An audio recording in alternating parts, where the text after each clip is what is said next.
presentation of Fox Sports. We are Baltimore. We are Wisconsin.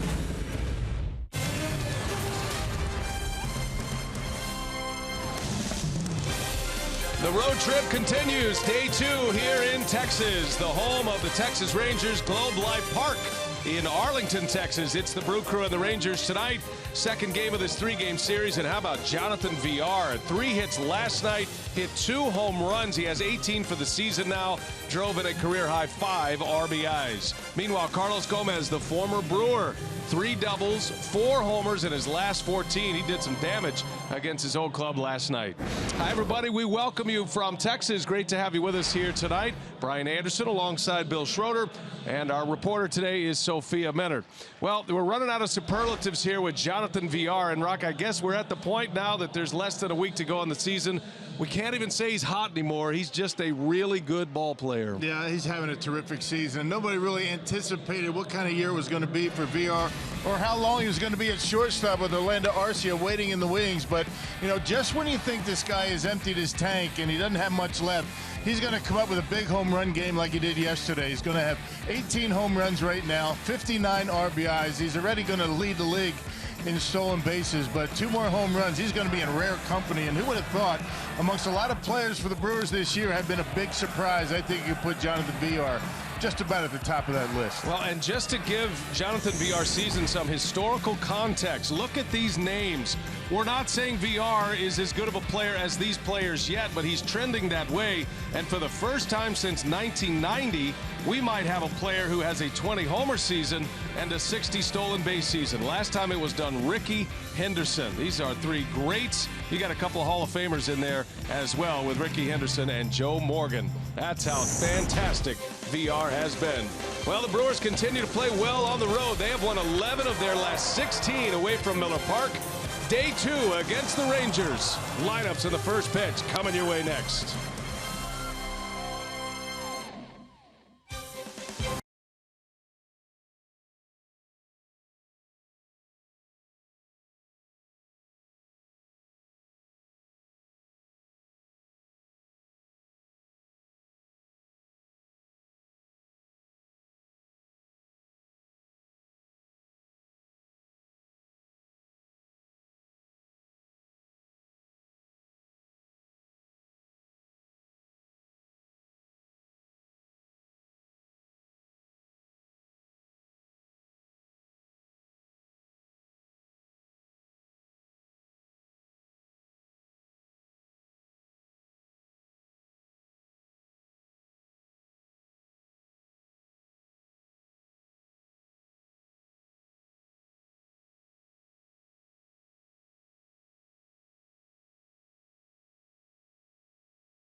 Of this three-game series with the American League West Division champion Texas Rangers. And a whole dugout full of Brewers there today with September call-ups. They played well here lately. You look at the road record for Milwaukee. As I mentioned, they've won 11 of their last 16. And by the way, that is the best record in the National League in that time. Craig Counsell proud of his club. They finished with a winning home record. And they've been fun to watch here on the road as well lately. Tonight's broadcast is presented by Potawatomi Hotel and Casino. What a gorgeous night for baseball here in Arlington, Texas. A cool front moved through a couple of days ago, 74 degrees. And we are delighted to have you with us tonight. Brian Anderson, Bill Schroeder, Sophia Minard. And here is the Brewers batting order turned in by Craig Counsell today with Jonathan Villar back in the leadoff spot, 5 RBIs yesterday. Scooter Gennett back in there, but he's the designated hitter tonight. Chris Carter hits third, no Braun in the batting order. And then it goes Santana, Perez, and Pena with Arcia, Michael Reed, and Yadiel Rivera rounding out the starting 9. That will match up against A.J. Griffin. Yeah, first year with the Rangers. He did spend 2 years with the A's. Actually made a start against the Brewers back in 2013 as a member of the A's. Missed 14 with Tommy John surgery. And the Texas Rangers have won a lot when he has been on the mound. 4 of the last 5 and 8 of 11 of his starts the Rangers have won. First pitch is inside for a ball, and away we go tonight from Arlington. Jonathan Villar coming off his big game yesterday. 2 homers in yesterday's game, has him at 18 home runs on the year and 59 stolen bases. Villar is going to lead the majors in steals this season. And if you look on the stat sheet for stolen bases, you'll see Billy Hamilton of the Reds with 58. But Hamilton's on the disabled list. He will not play again this season. He's out with an oblique injury. As Villar takes a ball down and in, 2-1 to count. Yeah, 3 hits in his last 3 at bats last night. I mean, as we said when we came on the air, just when you think his tank is empty, he finds a little bit extra. He's done that a couple of times this year as the season winds down. He has been the symbol of the Brewers' power and speed combo this season. 187 home runs on the year, 175 stolen bases, and Villar draws an opening walk, and we'll see if he is going to be on the move here shortly. Well, let's check out the defense behind A.J. Griffin today. We've got, the team with the most double plays turned in all of baseball. Yeah, the Texas Rangers Menards defense. Gomez, Desmond, and Beltran in the outfield. Profar, Andrews, Odor, and Moreland from third to first, and Jonathan Lucroy hanging the signs for Griffin tonight. Jurickson Profar getting to start at third base tonight, his 16th start. He plays all over the infield. He is the Rangers version of Hernan Perez. Even spot him at first base every now and then. He's played 6 different positions in his first start of this series. We didn't see him last night. Close play. Villar got caught leaning, almost got picked off. Hey, Griffin, quick feed. He's a pretty good fielder. Not a hard thrower, so he, when he's on the mound, infield usually busy. Got a good sinker. And Gennett takes a strike. Scooter in there is the designated hitter tonight. Sitting on 14 homers, which is a career best for him. 56 runs batted in. And another check on Villar. You might notice it is extremely wet. The area around first base. That is by design. Certainly the Rangers want to try to slow down the Brewers as best they can. Villar's got a big lead. And the pitch to Gennett, a swing and a miss. Big cut by Scooter. Count 0-2 now. Yeah, you went down that area where you take the lead off of first base. You can see how muddy it is over there. And a lot of times with Griffin on the mound, they're going to soak the area in front of home plate to keep that ball from bouncing. It really scoots to the infield here. Yeah, we saw that yesterday. A lot of ground balls that made it through for hits.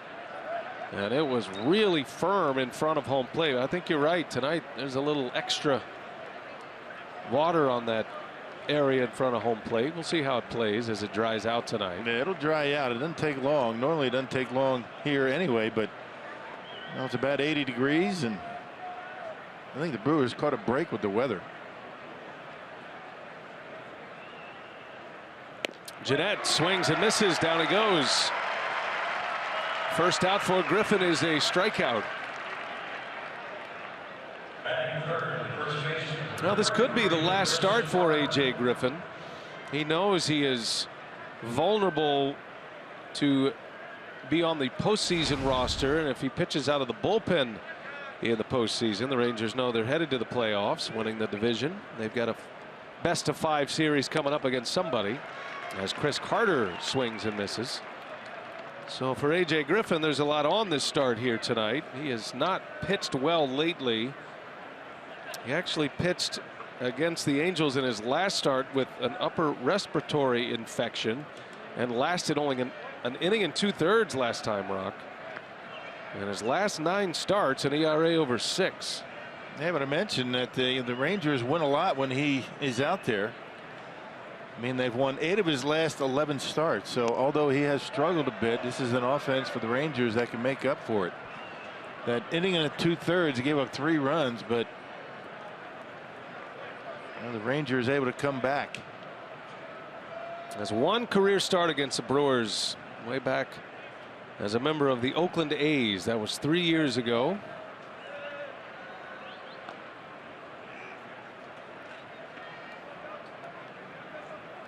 He had spent his entire professional career with the Oakland organization, signed with Texas in December.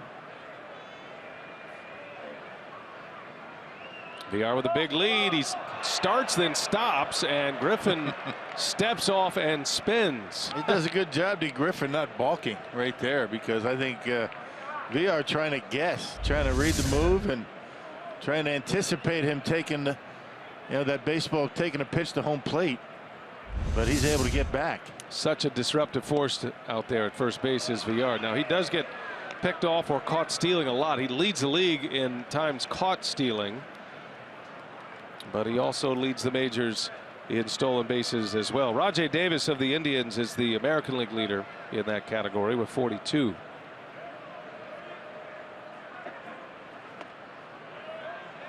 And not nearly as big a lead for VR after that. All near mishap at first base.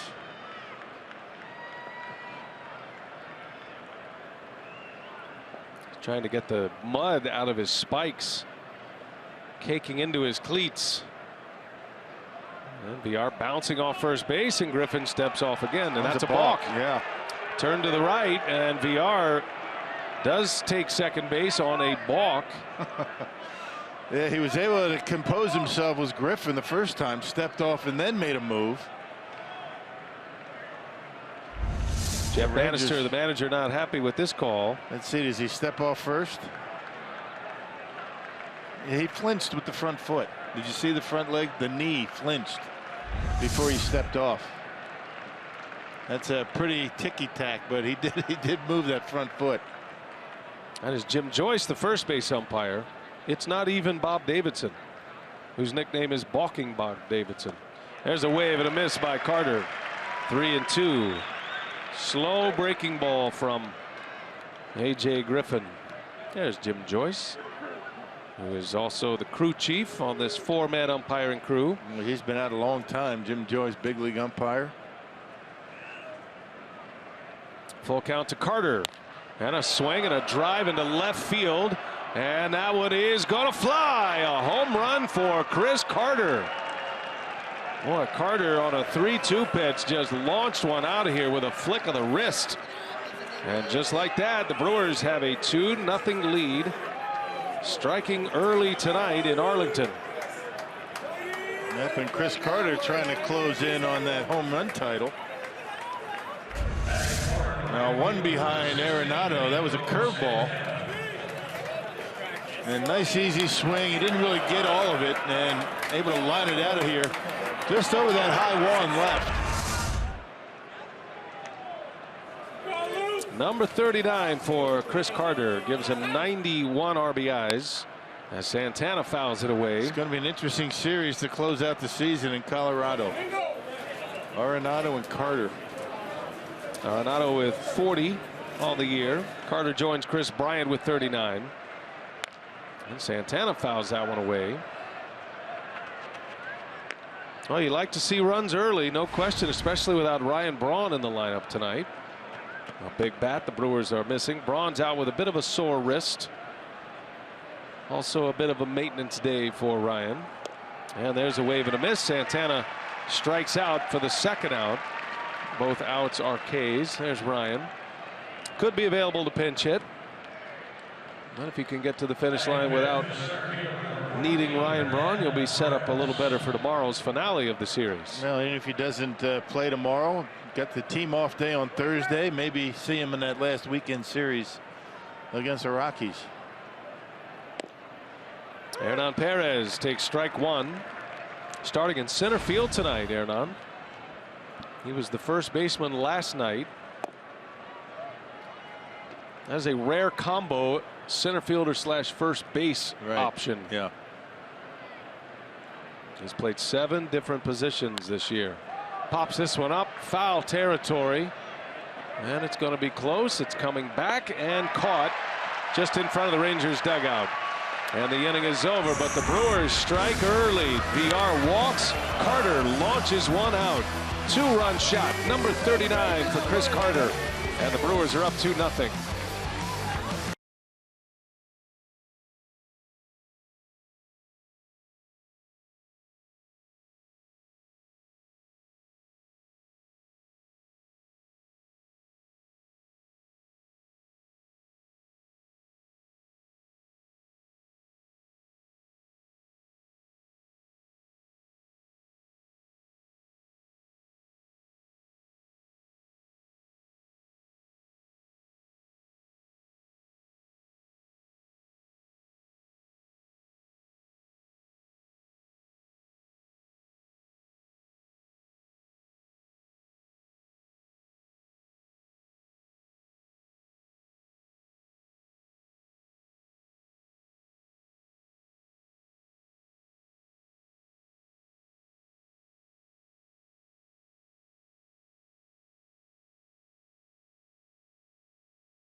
And he has one more. 39 on the season now, and a 2-run shot gives the Brewers the early lead. Jeff Bannister's Texas Rangers starting lineup. It's brought to you by Potawatomi. Carlos Gomez at the top, Ian Desmond and Carlos Beltran. In the middle, it's Beltre, Odor, and Lucroy, with Moreland, Profar, and Elvis Andrews rounding out the starting 9. Gomez with 3 hits last night, back in that leadoff spot. And there is Jimmy Nelson, in desperate need of a positive finish to his 2016 campaign. Yeah, without a doubt, he got off to a terrific start this year. Has really struggled off and on throughout the year. Final start of the year for him, first ever against the Rangers. And he got beat his last time out against the Pirates. Nelson deals to Gomez, and a fastball misses. Brewers will have 4 games remaining after this one. 3 in Colorado after the finale of this series against Texas tomorrow night. So Nelson will finish the season. Brewers have not announced a starting pitcher for Sunday yet. Taylor Youngman has been scratched from his final start, has a hip injury, so he is out. He's not even with the ball club right now. Youngman has seen his 2016 season come to an end. Gomez, a little half swing foul, and it's 1-2 on Go-Go. Well, only one batter in the starting lineup for the Rangers has ever faced Jimmy Nelson. That is Ian Desmond when he was a member of the Nationals. So not a whole lot of familiarity with this Texas lineup with Jimmy Nelson. And a swing and a miss. Gomez strikes out. Pena will secure it at first. And a good start for Nelson as he strikes out Gomez. Well, let's check out the Menards Brewers defense for tonight. You got Reed, Perez, and Santana in the outfield. Yadiel Rivera gets another start at third base. He started last night. Arcia VR up the middle. Chris Carter at first base, and Manny Pena getting a start behind home plate. Well, we started to see Hernan Perez in center field on the last homestand. And there he is out there tonight. New surroundings for him. Speaking of center fielders, here is Ian Desmond, a former shortstop. Roller to third base. And Rivera whistles one over to first for the out. Desmond cut down and on one pitch. Desmond is retired. 2 outs in the inning for Nelson. Can't help but notice how tight defensively the Brewers are with Rivera in the lineup. And yesterday with Perez playing first base, that's about as good of an infield, a 4-man infield, as you could possibly have. So Carter's over at first today, but Villar's made the move over to second. And then you got Arcia and Rivera on the left side. These guys are fun to watch, and there aren't many gaps between these players out there in the infield either. Nice to be able to put 4 shortstops in the infield. Put them all over the place. Good range. You all have very good throwing arms, and be interesting to see how it all works out going into spring training next year. Got a lot of athletic players. It's an infield only a former infielder could dream of, and Craig Counsell. 4 shortstops in there last night. Beltran at the plate for Texas. 2 outs in the first. Well, the season numbers for Beltran really starting to stack up well across the board. He's at .295 coming into play today with 28 homers, 92 runs batted in. Spent the majority of the season with the Yankees and then traded here to Texas. He's been an impact player for the Rangers as well. They've got 2 wily veterans, 39-year-old Beltran and the 38-year-old Beltre, hitting right in the middle of that order, 3rd and 4th. And 2 leadership players out there as well, as Beltran takes ball 4 and a 2-out walk. And a rare walk for Carlos Beltran. That's only the 35th time he's walked this year. That's the surprising number for me. He's hitting around 300, but doesn't walk too much. Has yet to steal a base. And that'll bring on Beltre now. And it's not that these guys bring all the leadership qualities, Beltran and Beltre, and all their experience and postseason experience, but they're both producing at a very high level as well. And so you get Beltre in a spot like this with 2 outs, and he is a dangerous weapon. Yeah, when you're superstars, you know, these 2 guys are in the lineup every day, giving it their all. I mean, that kind of trickles down to the rest of the ball club. Beltre 3rd on the all-time home run list as far as active players. Beltran 5th on that list. And Beltre bounces 1 foul. And when you have veteran players like those 2 guys, I mean, makes the manager's job pretty easy policing that clubhouse. Those 2 guys do it, making sure everybody's doing what they're supposed to do. Manager of the year last year, Jeff Bannister, in his 2nd season. He's done a nice job here for the Texas Rangers. 1 ball, 1 strike to count on Beltre. And Jimmy couldn't get him to bite. 2-1 now. Looks like Jimmy's got a pretty good sharp breaking slider tonight. That one a little bit off the corner. Nelson's last start, 5 innings, 4 runs in a loss against the Pirates. Dropped his record to 8-15. He did pick up a win against the Cubs in the start that preceded that one. Beltre fouls it away. Evens a count at 2-2. Nelson got off to such a great start this season. It looked like he was ready to pop. and emerge as an elite pitcher in the major leagues. His first 11 starts, he had an ERA of 2.88. Since then, in 20 starts, his earned run average is at 5.65. Man, not sure what happened. Maybe he put a little bit too much pressure on himself and trying to be that guy, the ace of the staff. And sometimes you lay that all on your own shoulders. That's what can happen. You know, 3 and 12, earned run average over 5.5. Very unlike Jimmy Nelson. I certainly hope this is going to be a start where he can go into the offseason feeling pretty good. Brewers need him in that rotation to be a dominant starter. His first 11 starts for Peralta takes him through the end of May, as Beltre sends one high in the air in the infield. VR has completely lost it, but it's a good thing Carter saw it, and he makes the catch for the out to end the inning. Good start for Nelson. Brewers get 2 in the top of the first. Jimmy puts up a 0 in the bottom half.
Shirt completely sucking up to our director tonight.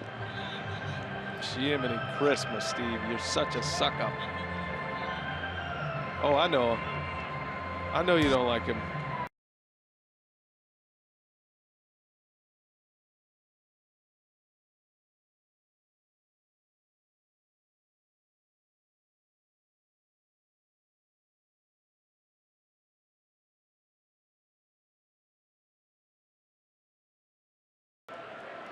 Beautiful evening here in Arlington, Texas.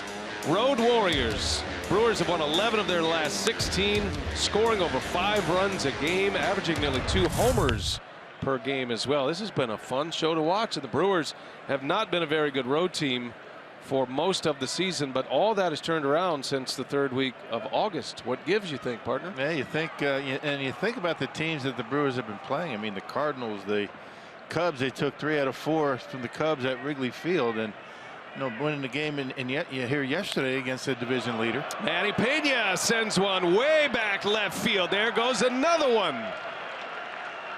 Pena launches one out of here. His 2nd home run as a big leaguer, and he makes it 3-0 Brewers, and some boo birds are coming out here in Arlington. They asked me what's up. I mean, that's one of the things that's up. I mean, the home run ball for the Brewers. Well, I tell you, and Manny Pena, he's shown a very good bat in his short time here with the Brewers. And Griffin made a mistake with that pitch, left it up, middle in, and Pena turns on it, knocks it out of here. That was way back. That went further than Carter's. Way back out there and left. Brewers up 3-0. And now a hot shot by Arcia on the first pitch. Orlando singles into left field. That one had some hair on it as it left the bat. And Arcia, who hit a couple of line drive outs last night, glad to see one hit the outfield grass. A.J. Griffin getting roughed up early by the mighty Brew Crew. They got a lot of young, hungry players that are trying to show the organization that they belong in the major leagues. That's one of the things that has been good to see as this season winds down September. And he took at Chris Carter. I mean, all year long, most of his production came at Miller Park, right? At least the home runs. He's starting to hit more home runs on the road. That helps to win games when your big home run hitters hitting them away from home. Michael Reed takes another strike. It's 0-2. And also with that, the pitching's been terrific. Starting pitching, bullpen. Griffin has come back. He's ahead of Reed. And there's a bouncer over to second. Odor's only play is first base. Arcia got a good jump. And there's out number 1. Rangers already have activity in their bullpen.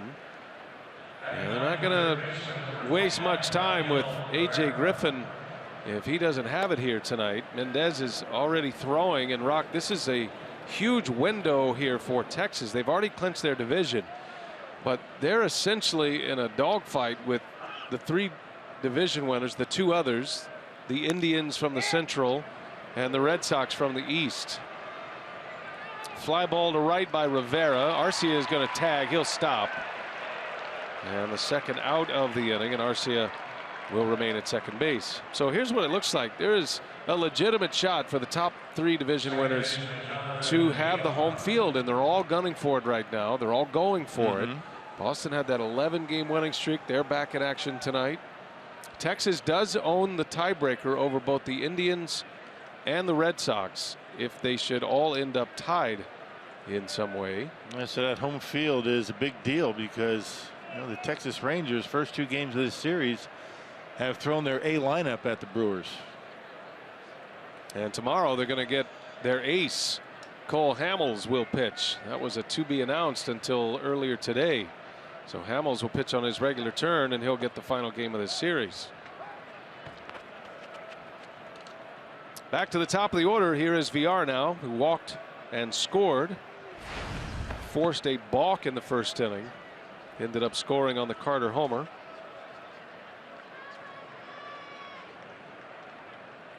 First time through the batting order, the Brewers go 3 for 8 with a walk and 2 home runs. Carter and Pena. As VR shows bunt, fouls it back.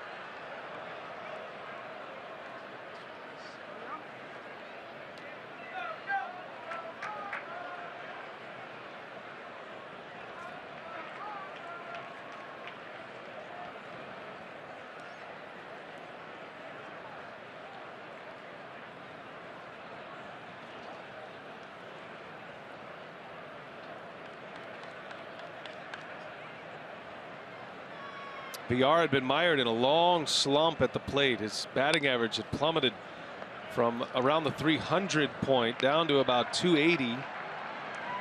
Yeah, he got to 280 yesterday before he got his 3 hits.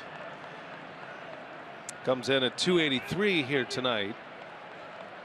But then you ask the question, would you rather Jonathan VR hit 280 and hit 20-25 homers, or would you rather him hit 300 and hit maybe 15 home runs?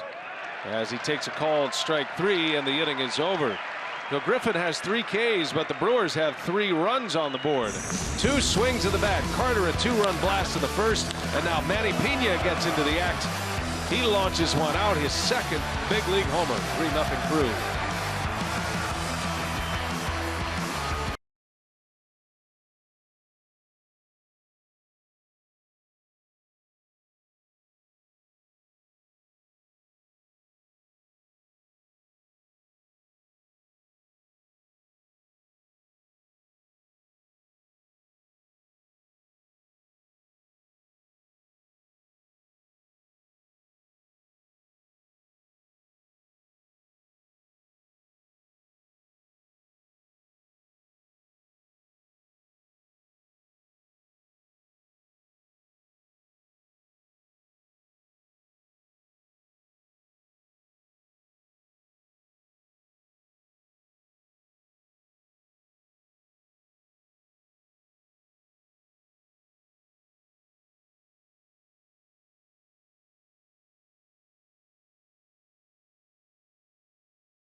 We go to the Rangers' second inning. A lot of Brewers fans in the ballpark tonight. Great to see him here in Texas. And Jimmy Nelson back to work now, stake to a 3-0 lead after Manny Pena with a home run in the second. Rougned Odor, Jonathan Lucroy, and Mitch Moreland will start it for the Rangers. And Odor sends it a mile high out in the grass and shallow right, and Santana puts it away for out number 1. And here comes Lucroy.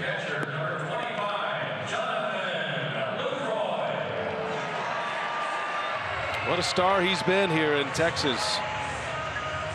He's hit .280 as a member of the Rangers, 10 home runs. Traded August 1st from Milwaukee to Texas, so a .281 average, 10 homers, 28 runs batted in here. Yeah, aren't too many catchers with numbers like that in the big leagues. Well, he's something else. It's about 2 months of work, and he's been a big part. I'm amazed, Rock, at his ability to step into a situation and catch right away and be an impact catcher, learning a pitching staff, learning how to catch all the different pitchers that the Rangers have. Well, he's a hard worker. I mean, everybody realizes he's a hard worker physically, but a lot of people don't realize how much work goes into before games and even after games, talking about, you know, what went on throughout the game, you know, scouting reports. Lucroy always did a lot of that as a member of the Brewers, and he turned himself into a very good catcher. He didn't come up that way. It's not the way it was when he first came up. He developed into a good defensive catcher and a good game caller. I would imagine he's put in double duty since he's been with this ball club. Lucroy credits Charlie Green, who is the Brewers catching coordinator throughout the minor league system. He always rains praise on Charlie and the work that he's done, and he helped Lucroy get to this point. And then you got to credit the player himself. He's got the work ethic to do it. You might remember when Lucroy first got called up by the Brewers, Greg Zahn was the starting catcher, and George Kataris was still in the mix in Milwaukee, and some of the pitchers in that window of time. 2010 was Lucroy's first year. They had a tough time throwing to Lucroy. There's a little bouncer back to Nelson. He'll run it all the way to first and underhanded for out number 2. And offensively, you know, switching leagues isn't what it used to be. I mean, with interleague play, you see a lot of these guys bounce around league to league, and he has picked up right where he left off in Milwaukee at the plate.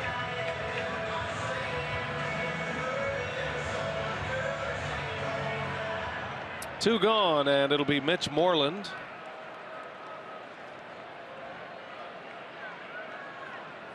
In the starting lineup tonight for the Rangers, there are 6 players with 20 or more home runs. Moreland has 22 on the season. You don't see many hitters with this kind of pop hitting 7th in a batting order. How about Lucroy hitting 6th in this lineup? Right. Cleanup hitter from Milwaukee. That's the strength of the Rangers, their lineup. They've got power, speed, experience. Ground ball, a hot one, but the shift is on. VR's out there in the grass, and a low throw. Carter digs it out, and a 1-2-3 inning, a 9-pitch inning for Jimmy Nelson.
It was a little weird, you know, having being behind the plate and seeing guys I've played with for so long come up and hit. But you know, it was a little strange. But after a while, I just kind of went into competing mode and didn't really think about that rest of the game. Just more about trying to help the team win. But you know, it's one of those things that happens all the time. Baseball, a lot of turnover, a lot of changing. So just part of the job and part of the whole deal, I guess you could say. Jonathan Lucroy from earlier today. Sophia Minard had a chance to catch up with him, and he's been very gracious with interviews, knowing that this was going to be a series where the connections between the Rangers and the Brewers were going to be significant. And of course, Lucroy at the top of that list is Scooter Gennett, a swing and a miss. I got to give Caitlin Moyer a lot of credit. She came up with a great line. A famous George Strait song is a perfect fit for some of these Rangers. Former Brewers, all my exes live in Texas. Brewers have a lot of exes over there in that Rangers dugout. Yeah. And Prince Fielder's not even here. He's still a member of the ball club, although he retired. He flew out to Oakland for the division winning celebration. And we were hoping to catch up with Prince here as well. But yeah, that's a good line. And it feels like that. A lot of Brewer connections with this ball club. There's Jeremy Jeffress. He pitched last night. Came with Lucroy in that August 1st trade. Gomez.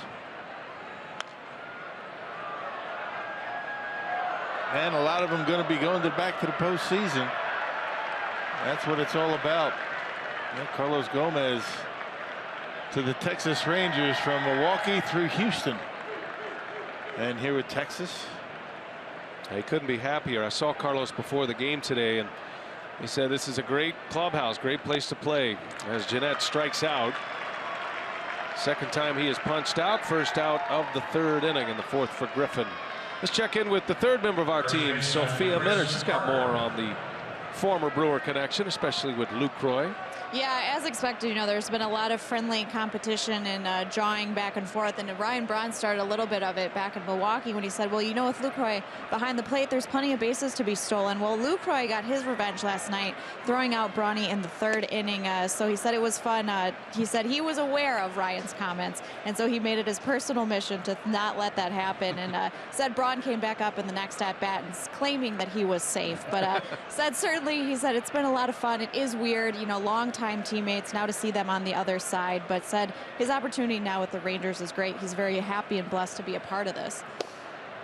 Well, no doubt he is in, as far as his career arc, he's in the perfect window here because he's on a team that has a chance, legitimate chance to win a World Series, Rock. And I think his success in 2011, that was only his second year, as Carter hits a bullet into left field. Wow.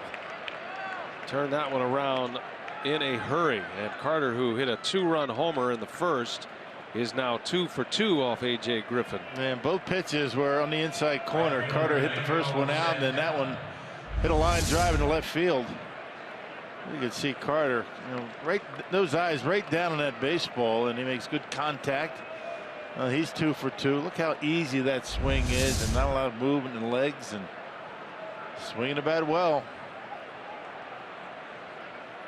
Here's Domingo Santana now. A good opportunity for Lucroy, just to finish off that discussion with Lucroy. Next year is his free agent year. So a big year for him. He knows he's going to be playing every day here in Texas. Didn't get that guarantee in that deal with the Cleveland Indians, so which is why he nixed that deal, and you can't blame him for that. I mean, you don't want to end up being a first base. I mean, his value is offense and being a catcher. Right. That's where he's going to make his money. Now the Indians had Yan Gomes injured out for the season, so that's why there was that back and forth with Lucroy, and he did have the Indians on his no-trade list, so he had the leverage, he had the authority and the right to do what he did. He's not a very popular figure in Cleveland, which makes a Rangers-Indians series a little spicy. But for Lucroy, you know, you're looking at a situation where Yan Gomes is one of the elite catchers in the game, and he's going to come back next year. And I'm sure he felt like the Indians were going to move him to a different position, or they were going to probably trade him, most likely. Cleveland has a very good first baseman as well in Santana, who is a former catcher. So there's not like, it wasn't like there's a lot of space for Lucroy to move around there with the Indians. And again, his free agent year next year, a pivotal year for him. So he steps into the prime of his career. He gets here to Texas. The Brewers made out very well on that trade. And we'll see how it goes. Santana into right field, a base hit. Hey, I wonder how long the Rangers are going to stick with Griffin. Got that left-hander Mendez up in the bullpen. Second inning, he's been up and getting loose. And it's got to be getting close. Yohander Mendez back up and throwing once again. Doug Brocail, the pitching coach, is out for a quick trip to the mound. And this is not going as he had hoped here tonight. The Brewers are really swinging it well. One thing about Griffin, he had very good success against right-handed batters this season with that big curveball. Matter of fact, he's fourth in the American League in lowest batting average against right-handed batters. .215 opponent batting average for right-handers. So he's had flashes of success, but the Brewers are getting their hits. And there have been some extremely hard hit balls in this game already. That's amazing, those numbers right there. Only 8 home runs allowed. Perez into right field. That is going to be caught. And no play at first. Beltran makes the play in front of him. And Perez with a tough luck out. Hit that ball sharply. Yeah, he's getting a lot of the play with his pitches. That pitch right down the middle to Perez, unfortunately right at Carlos Beltran out in right field. Second out of the inning. 2 on for the Crew. They've scored in each of the first 2 innings. And here's Manny Pena, who launched one out into the bleachers and left his last time up. That fastball up and in, so Griffin starts him with a curveball.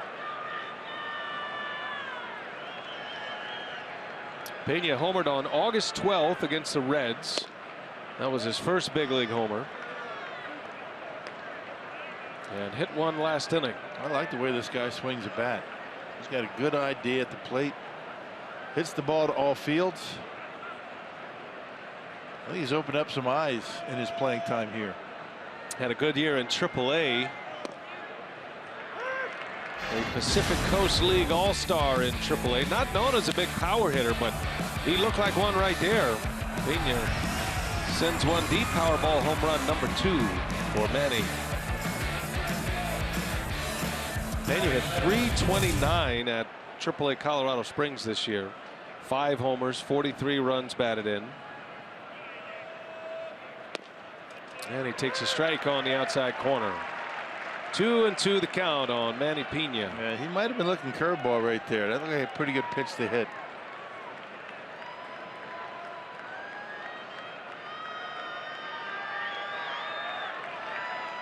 Curveball, pulls it foul. 21 pitches in the inning now for Griffin. Pitch count is rising fast as he works in just his 3rd inning. Next one will be number 57. 3-0 Crew. 2 on, 2 out.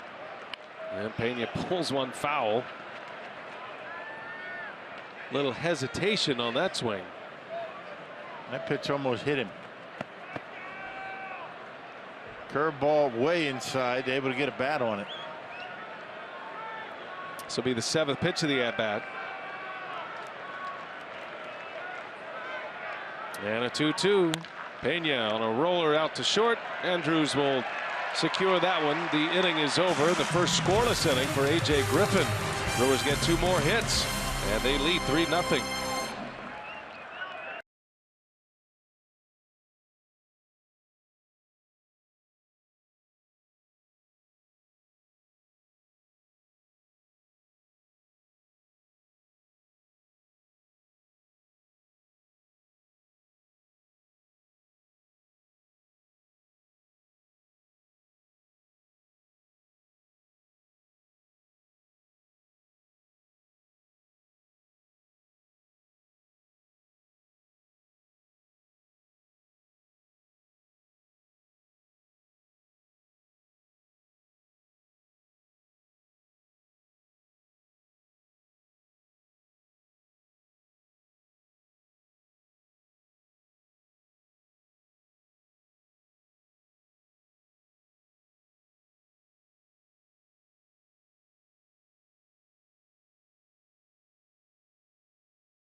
in Arlington, Texas, and on Sunday, let me start over. Sunday, January 29th, is just you and the crew at Brewers on Deck 2017. If you purchase tickets for the crew's annual Fan Fest by December 1st, you will receive a ticket voucher good for select 2017 home games. Visit brewers.com/on-deck. Great rally. That was a great rally. Yep. That's the way it goes. I know what got you there, by the way, because I've been living it myself these first 2 days here. What is it? As Jurickson Profar leads off. The name of this ballpark. Yeah, I want to say the ballpark at Arlington. Right, and that feels right because it is a ballpark and it is in Arlington, and that's what they called it forever. And that's where I was going with it. And then you, at the last moment, I realized it's Globe it's something Life else, Park. something that doesn't make sense. Right. That's it. I should have just paused, took a deep breath. You got a little rattled. And started over. It's all right. It happens. I thought you came out of it nicely, though. What exactly were you promoting, by the way? I stopped listening. Brewers on Deck. You're going to be making a cameo, aren't you? I'll be there. Yeah. I'll be there. Always. Always there. Looking forward to that. That's one of the great events of the wintertime. Packing about 15,000 in the convention center. That's how you start your baseball season. Right. I, however, am in the end of fantasy camp. That's when my baseball season begins. Jimmy Nelson with a 4-pitch walk to Jurickson Profar. His second walk. Also a walk Beltran. And here comes Elvis Andrus now.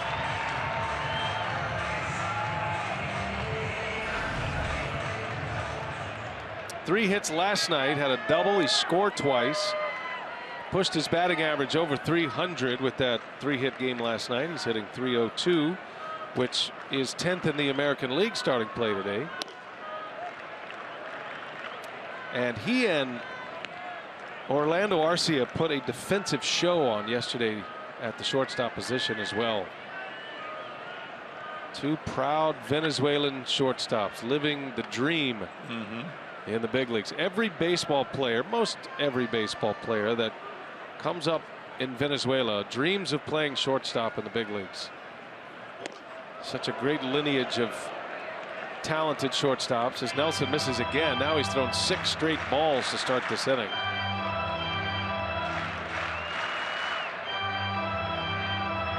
Well, Arcia certainly looks up to Elvis Andrus. And Carlos Subero is the one connection between the two. The Brewers infield coach Sofia has more on the Subero connection. Subero managed Elvis Andrus in 2007 in the minor leagues, and of course Orlando Arcia with Biloxi, and now here with the Brewers. And he said there's just a fearlessness with the way that the two play the game. He said it's a character trait, and he said, you know, the way Elvis Andrus established himself as a big leaguer, the way he carried himself, his presence in the clubhouse. Orlando Arcia has some of those intangibles as well. So he said it's maybe a little early to make comparisons, especially considering Orlando Arcia just in his rookie season, but Andrus could be a guy that there's some similarities there. Now, you can't play the game worried about making mistakes, and I think that's what Carlos was talking about with both of those guys. Very aggressive. They're willing to take the chance, and more times than not, they're going to be successful. And that's the way you want any player to be going at this game. Take the game to you, and that's the way you got to do it. Well, meanwhile, Jimmy Nelson has completely lost it on the mound now. He's thrown 8 straight balls to start this 3rd inning, and Derek Johnson is on his way out, the Brewer pitching coach. And with the way this Texas Rangers team hits home runs, that's the last thing you want to do, be walking guys, particularly the 8 and 9 hitters. Now you got to deal with the top of the order. Speaking of a guy that's not afraid to make mistakes, Carlos Gomez. Very aggressive styles, and that's what you like. Well, he's a tough guy to double up, but that's what Nelson needs in a spot like this. Gomez smelling the bat. Some players use smelling salts. Carlos Gomez uses his bat. Dangerous hitter to be up in a spot like this.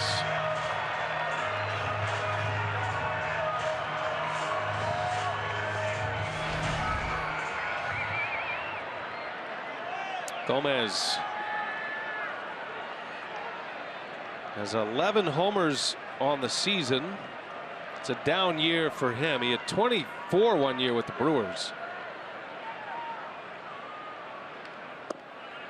There's a strike. He hit just 5 home runs in 85 games with the Astros this season, did Gomez. Not that he's a home run hitter necessarily, but the home run is a part of his game. He's come here to Texas, and in 29 games he's hit 6 homers. Shows bunt this time.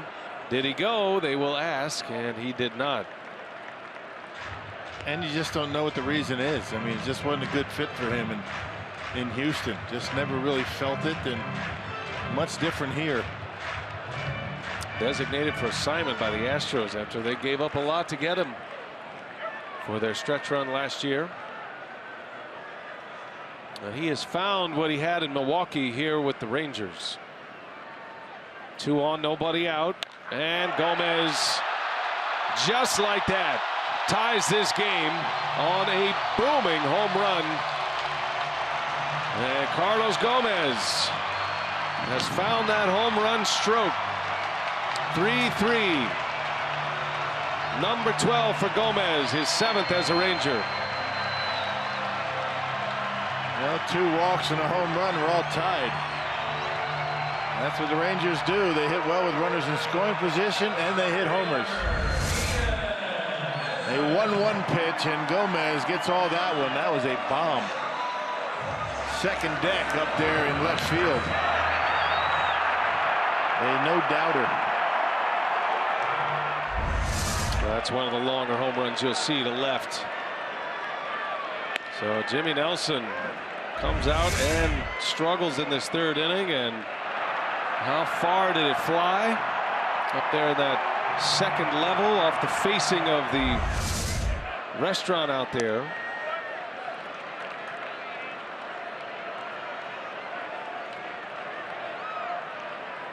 It's the kind of inning that we've seen a lot from in Jimmy Nelson this year. The inconsistency that he has shown. He feels bad. He wants it more than anyone, but he has just had a hard time putting it all together for a complete start.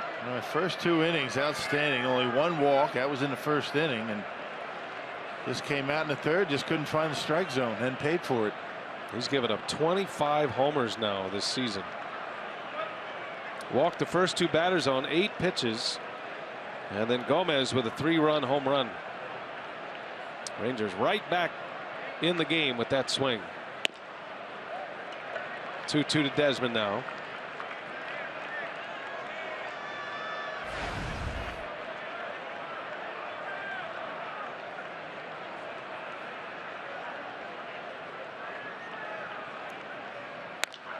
Desmond in the air to right. Playable for Santana. And that is the first out of the inning for Jimmy Nelson. You just can't put your finger on the inconsistency for Jimmy, because it looked like going into the season he was going to turn the corner and he was going to really set himself apart. The way the season started, I don't know if it was mechanics or confidence, not sure what. I think maybe a little bit of it had to do with putting a little bit of pressure on himself. Remember, early in the year the starting rotation was not very good. Bring up Junior Gary, bring up Zach Davies, other guys weren't really getting it done, and he has had a difficult time since. I don't think it's just one thing. It's got to be a combination of things. Well, he modified his windup a little bit. The windup you see here, a little short steps, almost like what you'd see a pitcher from the stretch, but there is a little rhythm to it. Shortened it up, tried to simplify the mechanics. And Jimmy Nelson is going to be one of the major projects for Derek Johnson. He has been all year. Derek Johnson, the new pitching coach, is thought of as a mechanics guru, but just hasn't been able to unlock what is hampering Jimmy Nelson at this point. He's trying. Both of them are. And you talk to Derek Johnson about it. He's frustrated. He knows Jimmy is frustrated. He just can't quite put it all together. He shows great flashes. When his stuff is on, you'll see a lot of ground balls. You'll see strikeouts with the slider. Fastball in the mid-90s with movement.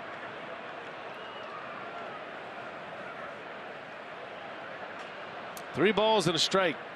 Beltran the batter, and he takes a strike. 3-2 now.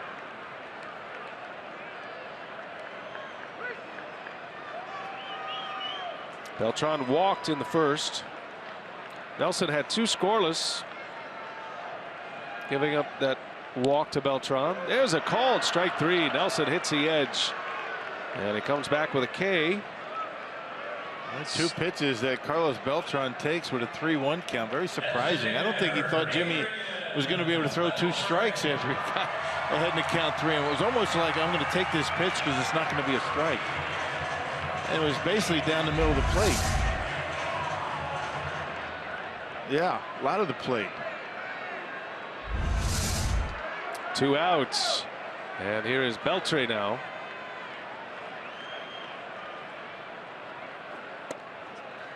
Starts him with a slider and gets a strike.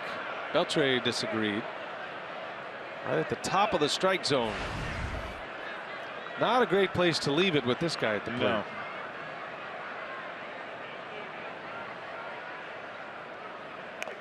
And did that hit him or a foul ball? It's a foul ball.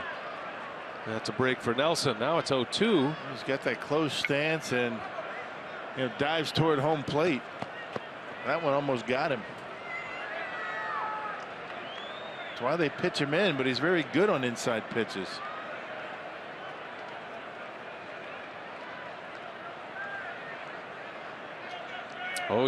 Nelson deals, and it's outside. And how many guys are actually that far up in the batter's box? Remember, you had some guys that did that back in the old days. Alfonso Soriano was a guy that was up there like that. I guess he's not that far up. Closed it in the middle of the box, though. He fouls that one away. Yeah. You just don't see the close stance anymore. I can immediately pull up a vision of Mike Schmidt with that close stance, right? Yeah, back in the 70s, 80s, you see a lot of guys with close stances, but not so much anymore. Covers a lot of that batter's box.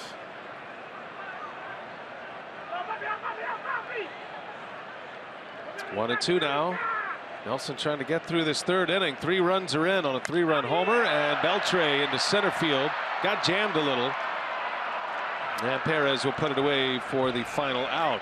Carlos Gomez strikes again. Drove in a couple last night. Drives in 3 with 1 swing of the bat tonight. We're all tied at 3.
.44-foot home run to tie this game. A 3-run blast in the 3rd inning. We're all even at 3. We head to the top of the 4th now.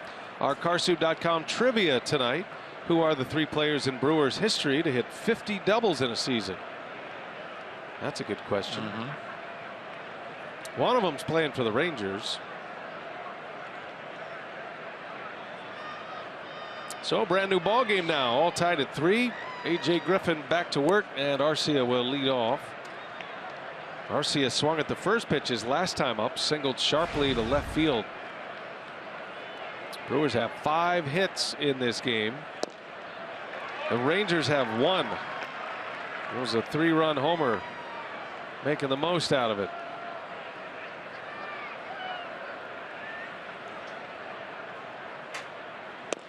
Arcia takes a strike. And new life for Griffin.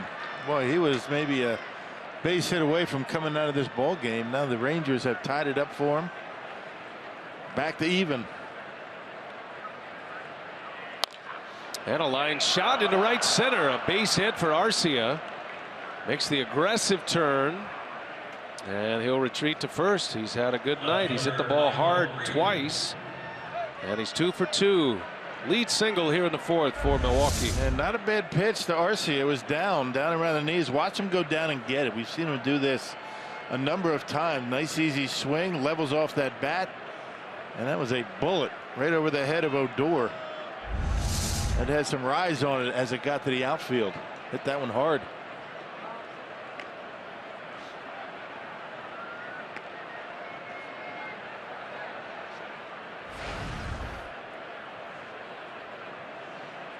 Michael Reed now batting in the 8th spot of the lineup.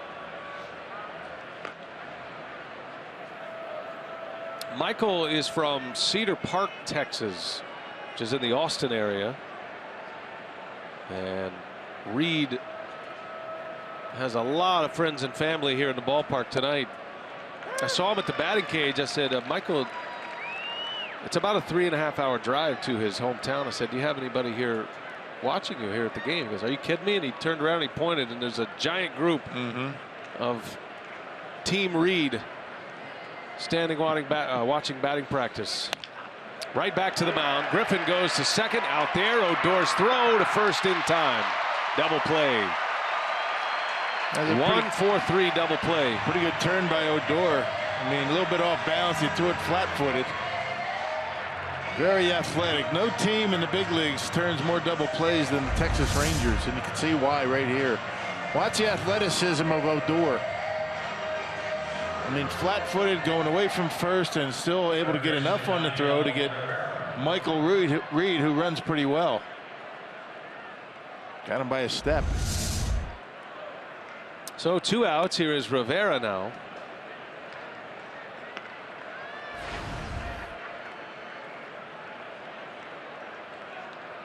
.186 double plays they've turned.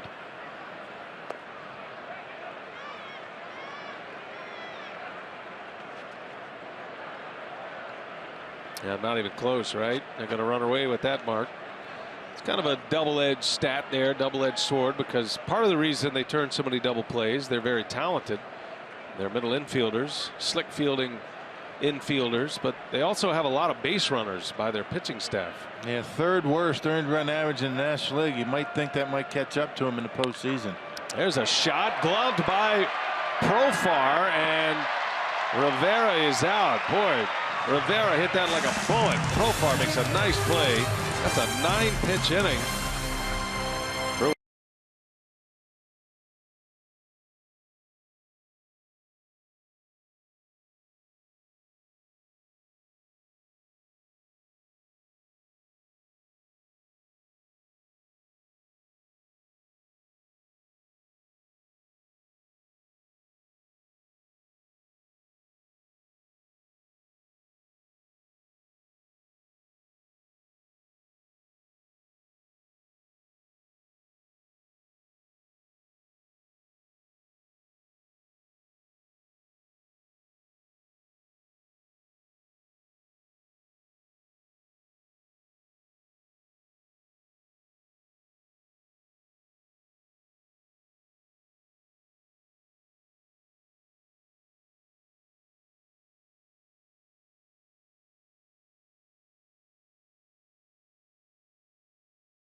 The Brewers and Rangers play on here in Arlington. Our T-Mobile greater coverage of baseball. Tonight, Gary Sanchez hit his 20th home run of the season, just his 51st career game, something that has not been done since Wally Berger of the 1930 Boston Braves. And the Cubs won their 100th game of the season. Fitting that Kyle Hendricks was on the mound. 6 shutout innings for him, 5 strikeouts. He now moves to 16-8 on the season. You see that earned run average now under 2. And a terrible news for the Washington Nationals. Wilson Ramos, their all-star catcher, torn ACL last night against Arizona.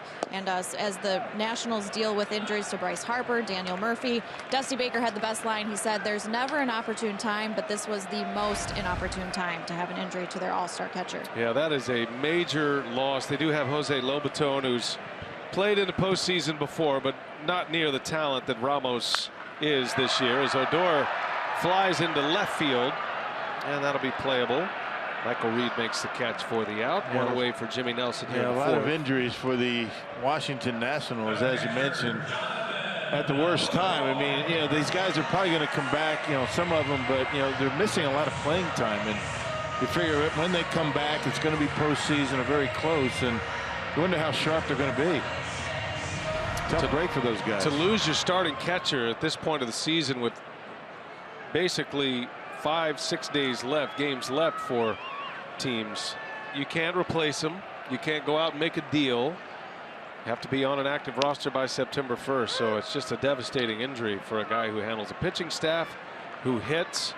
He's had a great year offensively, so we'll see how the Nationals recover. And by the way, Gary Sanchez, I'm starting to jump on all in on the Rookie of the Year train for Sanchez. I mean, to tie a major league record is quite impressive as Lucroy pops up. 20 homers. 20 homers in 51 major league games. His first 51 games. Yeah, no kidding. Wally Berger. That's special stuff. That'll be an interesting call. And just to comment on Hendricks too, his ERA, as Sophia mentioned, goes under 2. He's the National League leader in earned run average.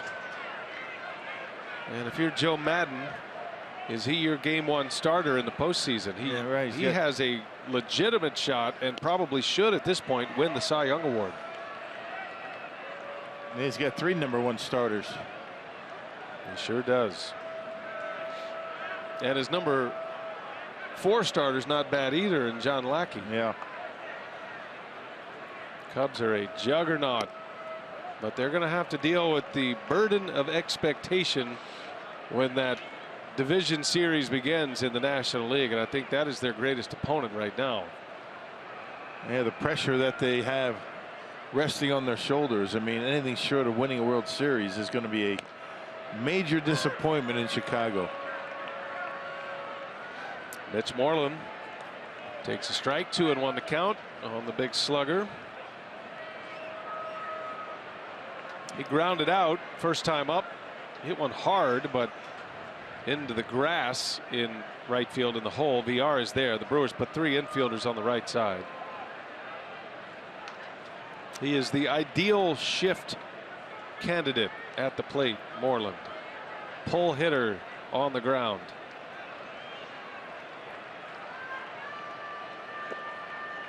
And a 2-1 pitch. 2-2 it goes on a foul ball.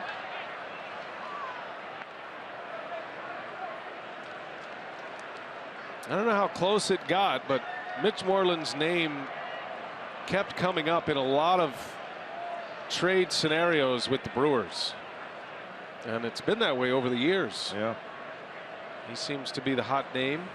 Not sure how close that ever came to materializing. The Brewers trying to find that first baseman to replace Prince Fielder. There's a strike. Half swing he goes, and a strikeout. And Jimmy Nelson with a nice comeback inning. 3 up, 3 down with a K. Jonathan VR, he'll lead the way when we come back. We're headed to the 5th. Top of the order coming up. All tied at 3.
And as we head to the 5th inning on Thursday, November 3rd, the Brewers are opening the doors to Miller Park for a special Inside the Brewers Town Hall meeting.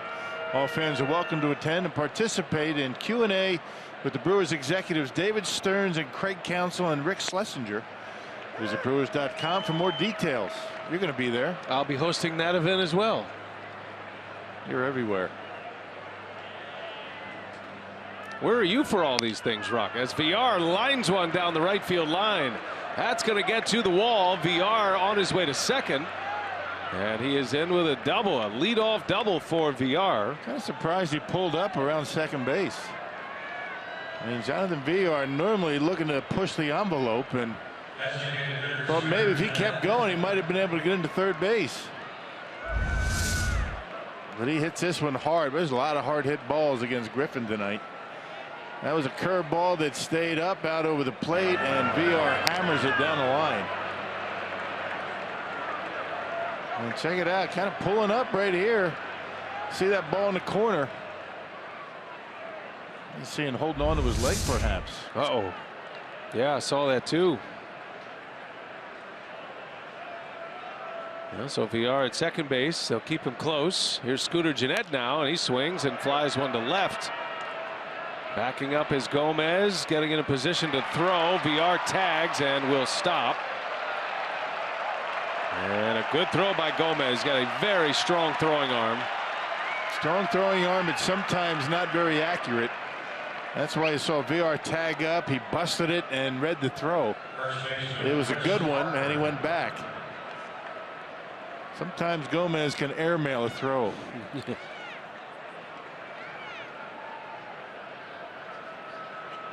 It's the perfect nickname for that player. Go-Go.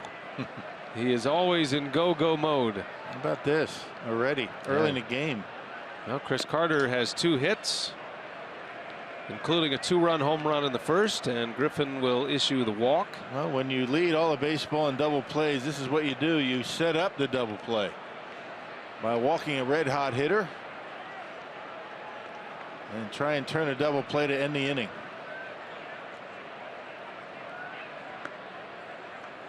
Yeah, these throws to the plate by Griffin aren't exactly in the wheelhouse for Lucroy.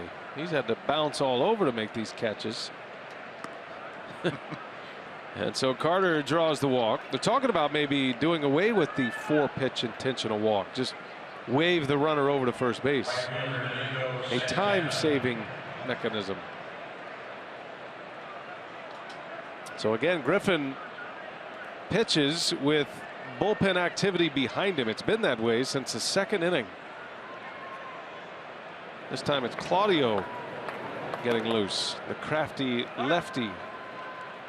And Bannister has seen enough. So he's going to make a pitching change here in the 5th inning. Griffin goes 4 1/3. Remember, yesterday Bannister might have stuck with his starter 2 batters too long.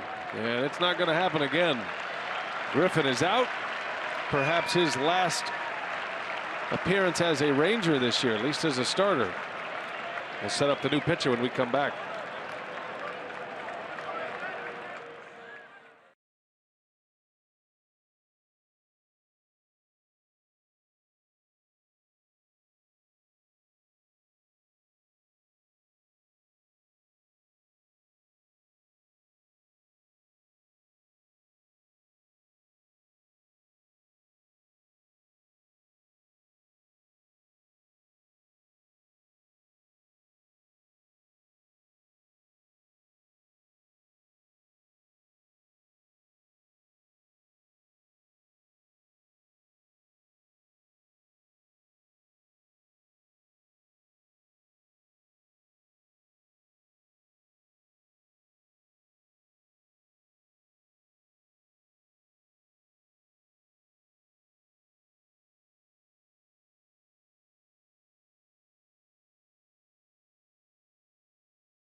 Wisconsin is brought to you by Hupy and Abraham.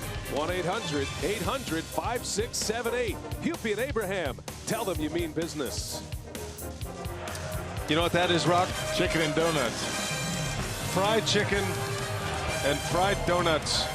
Flew the coop with powdered sugar on top. You know what? You got you Texans, right? You fry or smoke stuff, right? Isn't that the way it is? It's not everything, but that's when we're at our best. Everything we do. I've had here. Well, that's your fault. All right, here's Alex Claudio now. He's been terrific out of the Rangers pen, and he steps into a mess with 2 on, 1 out, and Domingo Santana at the plate. A pick-all play at second. It's not a bad idea with VR, who loves to steal third, by the way. It was kind of an interesting move to second base. It almost looked like he moved that front foot first.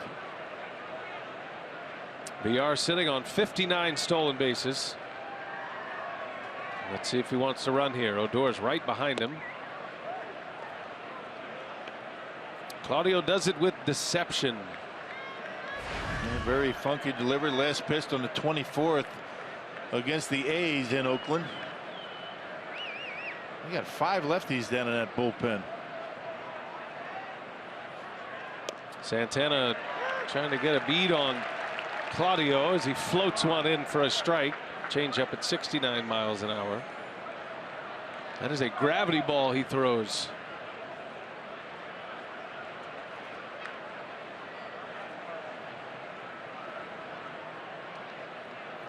VR at second. Carter at first. Brewers in a tie with the Rangers, and that misses down and away. 2 balls and a strike now to Santana. Yeah, Rangers version of Brent Suter. Doesn't throw hard. Got the off-speed pitches to go with it.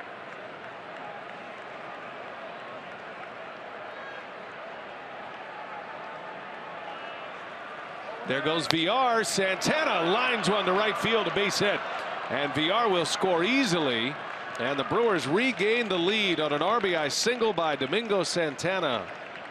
4-3 Brewers. Santana's second hit of the game. I'm surprised they went with a left-hander in this situation. The Brewers have nothing but right-handed batters in the lineup, except for Scooter Gennett. They bring in a left-hander for all the right-handed hitters, and Santana makes him pay. Jonathan VR running on the pitch and a base hit with 2 outs. Yesterday, Santana had a hit, drove in 2 runs. 2 hits today with an RBI. Now 2 on with 1 out for Perez. On the first pitch, sends one into right center, ranging over is Desmond. And Carter will fake a go. And it's a second out of the inning. 2 on, 2 gone now. That'll bring up Manny Pena.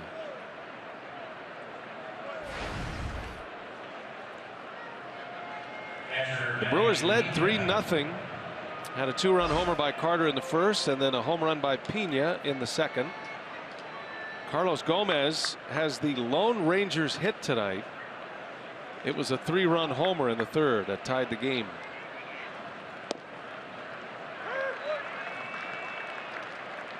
.69 miles an hour on that breaking pitch. See that change-up grip that he holds behind his belt.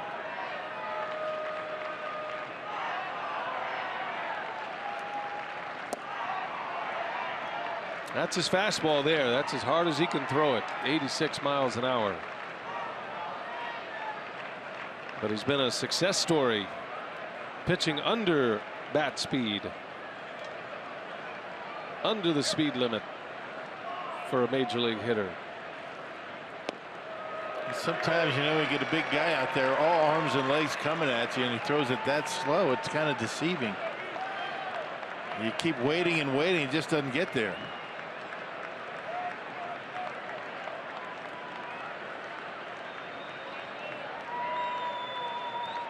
One and 2 the count. Pena at the plate. And just lays the bat out there, and a lazy fly ball to center that will retire the side. But the move does not work for Texas. Domingo Santana gets to face the lefty, and he lines one to right, a base hit and an RBI.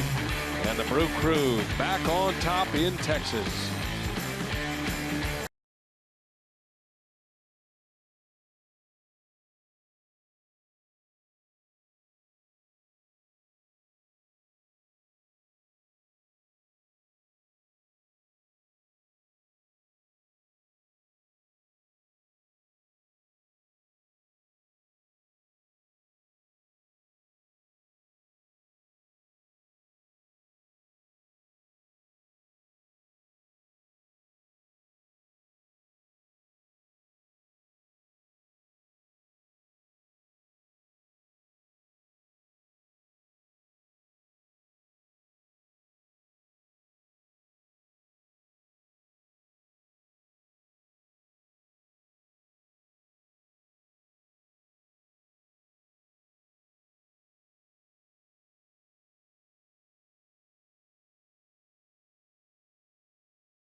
Go to the bottom of the 5th. Hey, a reminder, you can join Fox Sports Wisconsin Sunday, October 2nd, starting at 12:30 p.m. It's the 4th annual Bucks Open Practice and Fan Fest at the BMO Harris Bradley Center. You can get your first glimpse of the team, go to the Fox Sports Wisconsin photo booth, and a whole lot more. Admission is free. Visit foxsportswisconsin.com/events for details. Jimmy Nelson back to work. Now has a lead once again, facing Jurickson Profar, who walked on 4 consecutive pitches his first time up.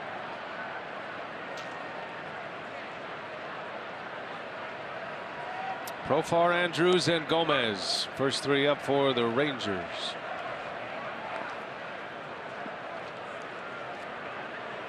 This is another name that we heard so much of in the trade discussions. But as far as the Rangers were concerned, he and Joey Gallo, Profar and Joey Gallo, were ultimately the 2 untouchables. High fly ball to left field. That'll hang up there for Reed. Out number 1. Well, it's probably a good move that the Brewers didn't do that deal, because they found themselves a Profar in their own ranks. Hernan Perez wasn't even on the big league roster. Getting the start in center field tonight. Who would have known, right, at the beginning of the year, that Hernan Perez would have done or had that kind of year this year? One of the many, many surprises for this team this year. I can't pick which is the bigger success story. VR, who statistically has his place, as Andrews pops one foul, or Perez, who's had great numbers all year as well. Right. He's stolen over 30 bases. He's 4th in the league in steals. He's hit for a high average. He's played 7 different positions. I guess when you go from the starting point, VR knew he had a starting job. They brought him to Milwaukee to start at short. Perez wasn't even on the major league roster to start the year. Brewers got lucky, very lucky, that another team didn't claim him, but he hadn't really done anything in his career to earn that risk. Well, he has now. Sure. There's a liner to left, a base hit. Reed able to cut it off, and Andrews falls down around first base. A pretty good throw in from Michael Reed out in left field. I mean, he was deep out there.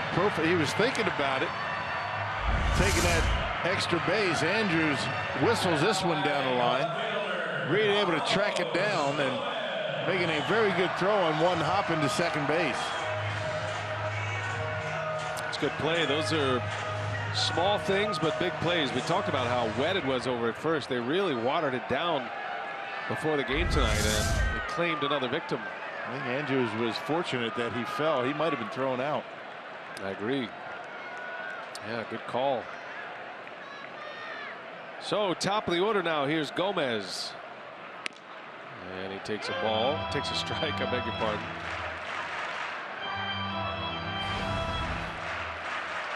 That hit by Andrews, just the second hit of the game for the Rangers.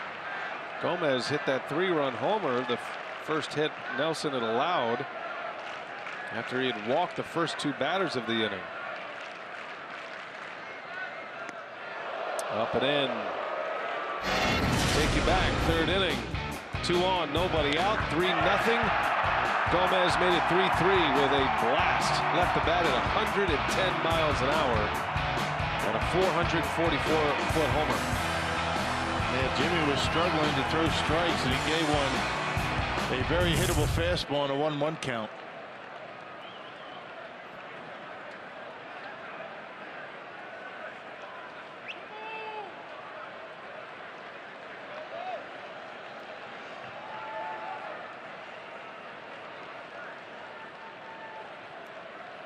Third time through the batting order now for Nelson against the Rangers as we play in the 5th. And Gomez in the air to center. That's going to stay up. And Perez for out number 2. Andrews retreats. He got away with a slider. Gomez out in front of it just a little bit, but that slider ended up right down the middle of the plate. Yikes. Just got under it. Gomez flips the bat knowing he might have missed a hittable pitch. Nelson only has 3 ground ball outs in this game. That's a bit of a concern for a sinker ball pitcher, a power sinker. But when he's right, he usually gets ground balls. Here's Desmond now. Hadn't had a ground ball out since the 2nd inning. Yeah, had back-to-back that inning, Lucroy and Moreland.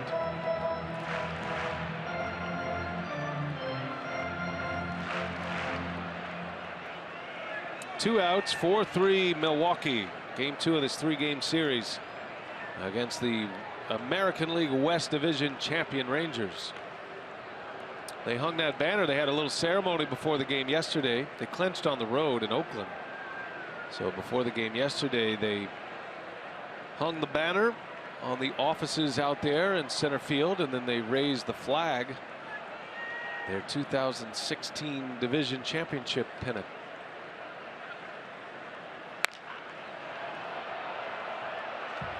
A big kind of a bummer for the guy that has the office right behind that big pennant. That's Troy Aikman's office, right? Yeah, that's no sun getting in there.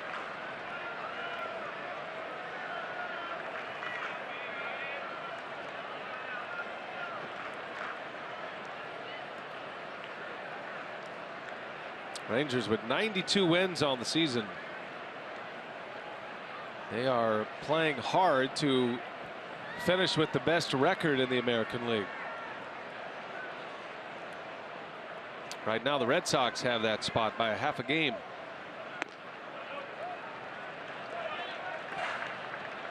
Texas is comfortable at the top of the division in the West.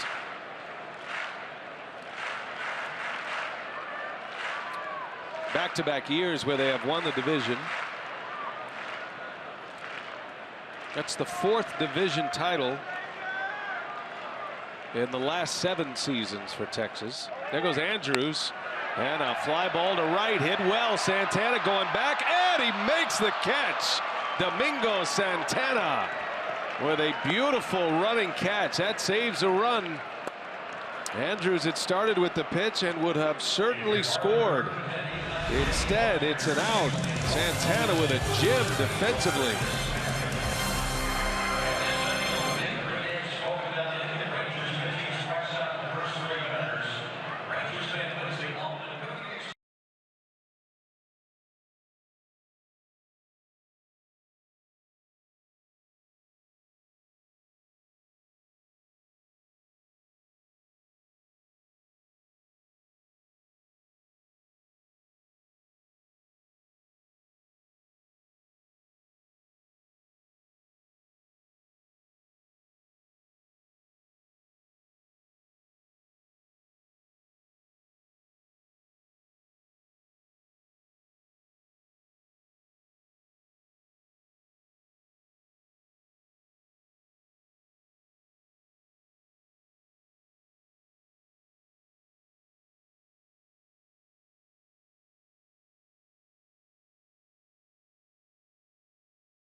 Next here in Arlington, and Beyond the Diamond is a series of community outreach events that took place throughout the season. The program is built around a partnership between Brewers players, coaches, alumni, wives, and team personnel working hands-on in the community.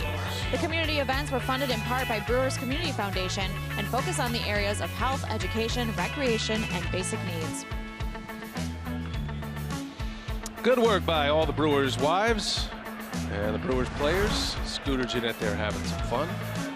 Had a good year in that regard. Say hello to Cecilia Gore, Katina Shaw heading up that outfit. New pitcher rock is Tony Barnett, and he will face Orlando Arcia to start the 6th inning. Brewers lead 4-3. No, first time out for Barnett since September 4th. Had some oblique issues, and other than that, he's had a pretty good season. Earned run average just a little over 2 in appearance number 52.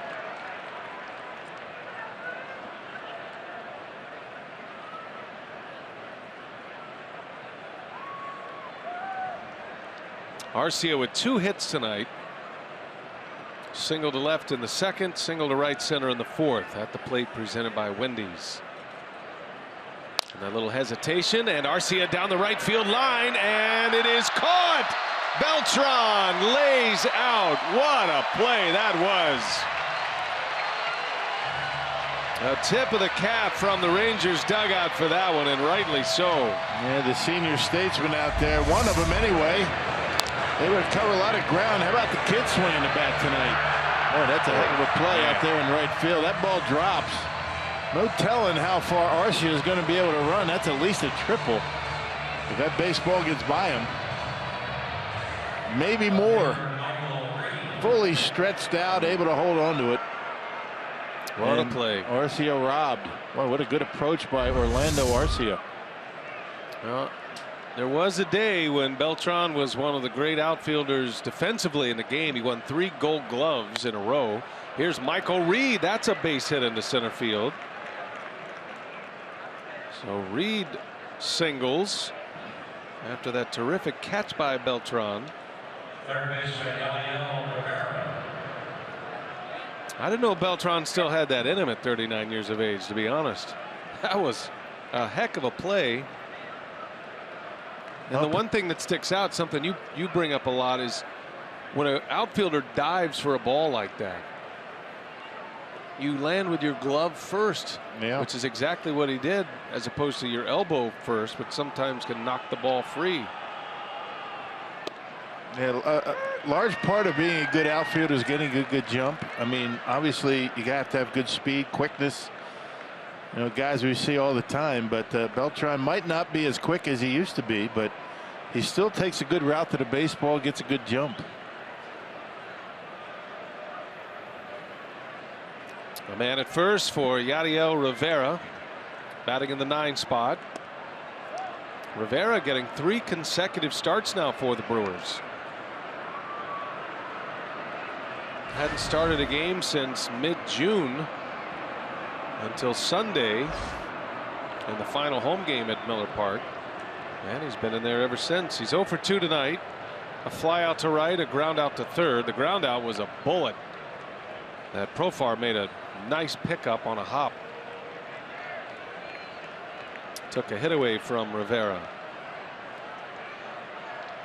Put it this way, if Profar didn't glove it, it was going to go to the wall. Or knock him down.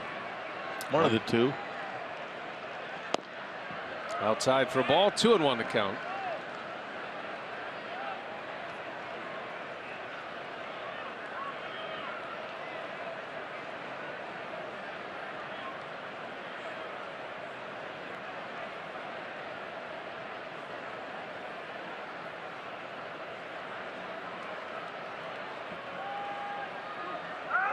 Runner goes. Looked like a hit and run was on, and Rivera fouls it back. Yadiel is a native of Puerto Rico, and before the ball game today, one of the great Puerto Rican players of all time, Pudge Rodriguez, was walking around down on the field. He works for the Rangers, does a little television for them, works in their front office as well, and he was down on the field, and Maldonado and Rivera came over to say hello. There's Pudge. It's got to be a thrill for those guys, and they know him, and they've certainly had encounters with the great Ivan Rodriguez in the past. Countryman. Not too many better than him in his day behind home plate, defensively at the plate, and caught all those games in his heat in Arlington. 2-2 to Rivera. Slaps it foul and out of play.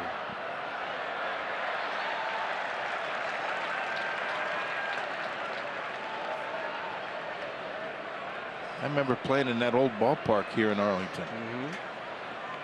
Caught a doubleheader out there in the old Arlington Stadium, and it can get hot.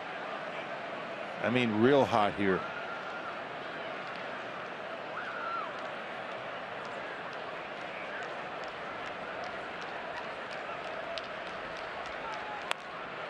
It's not recommended that you bring a first date here to Arlington for a game in July.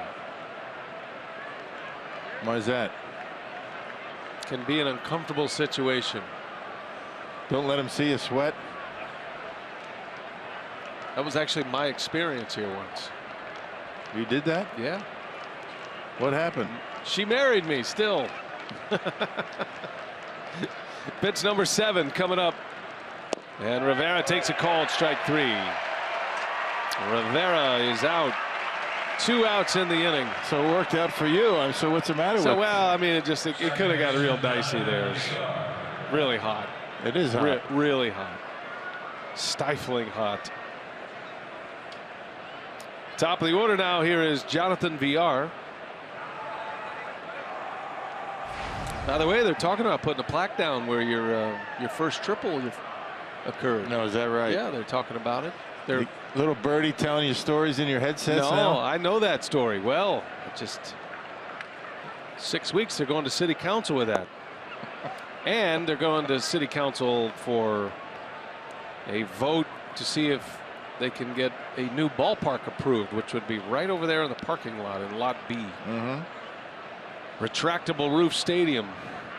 That's what they're hoping. And they're hoping to get it passed, under construction, and opened by the 2020 season. 6 weeks from a vote. Little flare. That's going to fall. A base hit. Reed turns a corner and is on his way to third base. And Villar just keeps on hitting. 3 hits last night, including 2 homers. His second hit of the ball game tonight to go along with a walk. And batting average back up to 285, so hoping to finish strong up near that 290 range. And if we were able to fight one off, look at a cut fastball. Something came in on his hands and dumps it out into right field. And now this could be a real opportunity for Villar to steal second base. First and third. He was stealing third base when he ended up scoring a run back in the 5th inning. That Santana base hit, he was on the move. And he would have stolen third. He got a huge jump, but Santana lined it to right and he scored easily. That put the Brewers ahead last inning. Now they're threatening for more. First and third, 2 outs. Scooter Gennett at the plate, who is 0 for 3 tonight. There goes Villar. Gennett will let him run. No throw. And Villar is into second with a stolen base, number 60 on the season. Boy, what a season this has been. If he hits 2 more homers, he'll become just the 4th player in the history of the game to have at least 20 homers and at least 60 steals in a season. Yeah, incredible stuff. And it hasn't been done since Ricky Henderson did it in 1990. And Villar looks a little disappointed that he stole a base without having to slide. Lucroy never threw it. He got about 3 feet from second base, just stood there. Second and third, 2 outs. And Gennett, a wave and a miss. He's found a hole in his bat tonight. Check out Villar. No throw. He's going to stop. Saying throw it. And then he's going to start going back the other way.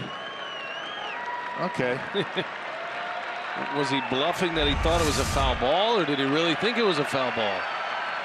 Or was he just messing around? He's just messing around. He's playing possum. Big spot. Brewers can stretch the lead, but Jeanette is down 0-2. Barnett tucks it around at the belt, and Scooter fouls it away. That shook him up a little bit. That one almost hit him. I mean, that was so far inside it almost got a piece of him. He did get a bat on it though.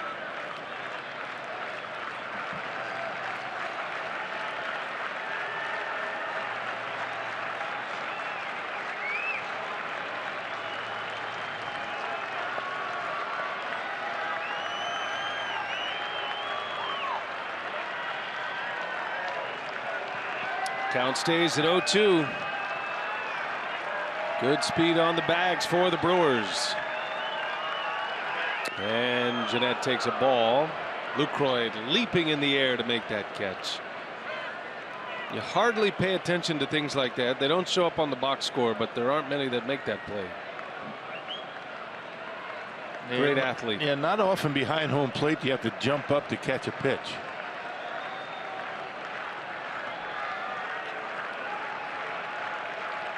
Lucroy trying to find the right pitch to get Jeanette. He knows these hitters as well as anyone. 1-2, and Scooter fouls it away.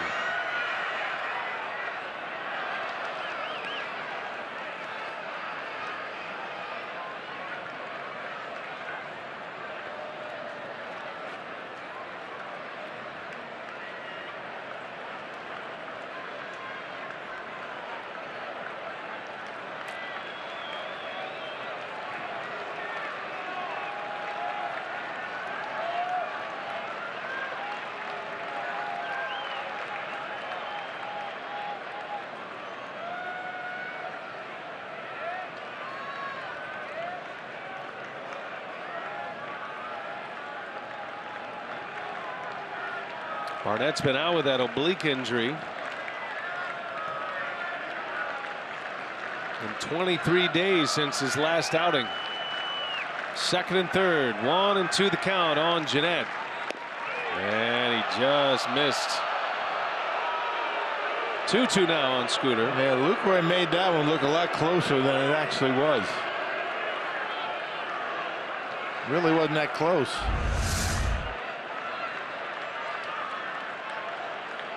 Watch Luke see where it is, way off the outside corner. Lucroy sticks the landing just in case. Pitch number 20 of the inning for the reliever Barnett.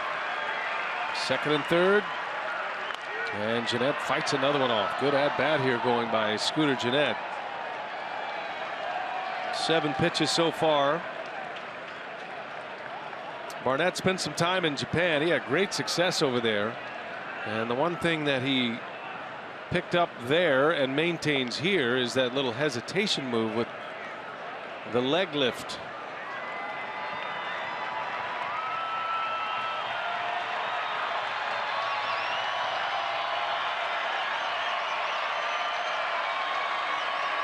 Pitch number 8 coming to Jeanette,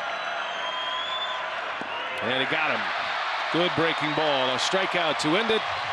Barnett strands 2 in his return to the mound. And the Brewers lead is still 1. Bottom of the 6th inning coming up.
in Alma Center. If they call the Brewers by 8 o'clock tomorrow morning, they get 40 tickets to a Friday night game in the Miller Lite Beer Pen. That's April or May of next year. This offer courtesy of the Tavern League of Wisconsin and Miller Lite. Well, got a good ball game going tonight. Brewers led 3-0 at one point. Carlos Gomez hit a 3-run home run. Rangers have just 2 hits. Andrews the other. Jimmy Nelson back at it as we play in the 6th inning. I would imagine any sign of trouble and Counsell will get the bullpen active. Pitch count in good shape, 75. It's just been the one inning, and really for Nelson it's been a 3-batter stretch where he lost it for a moment. He walked the first 2 hitters of the 3rd inning on 8 pitches and then gave up a 3-run home run to Gomez. But all around that, outside of those 3 batters, he's been good.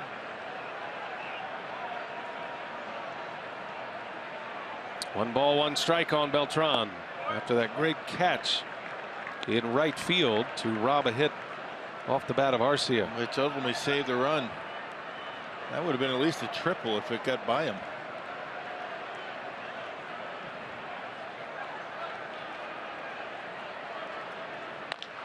Slow roller, only one infielder over there, and Rivera can't pick it up. Unlikely he's going to make the play anyway. Beltran doesn't have the speed that he used to, but he still gets down the line decent enough to beat that one out, most likely. Especially hitting left-handed. A little bit closer to first base. You can see him able to chug him down that line, and Rivera's only chance was to get it and go, and no chance to do it.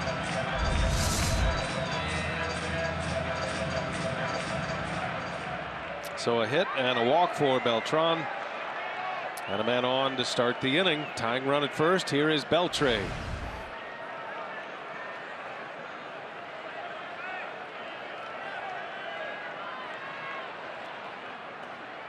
And Beltre in the left field pulls one foul.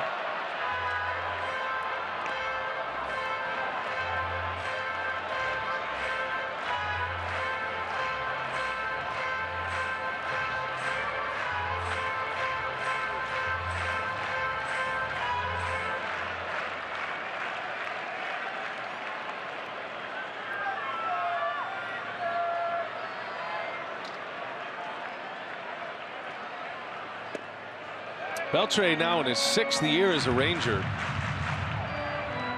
He still has a contract that runs all the way through the 18 season. Got a pretty decent shot at 3,000 hits. Yeah, I think you're right.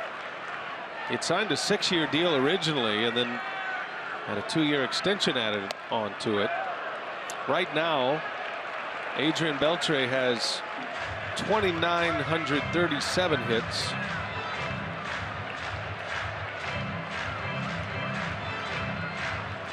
So you figure sometime early next year he's going to hit that 3,000 hit number.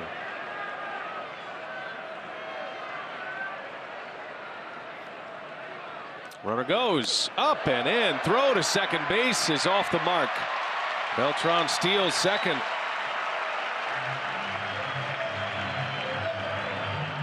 Rangers are taking liberties with Jimmy Nelson. Jimmy pretty slow to home plate. You can run on him, and you know who kind of put that bug in the ear. That would be a Jonathan Lucroy scouting report.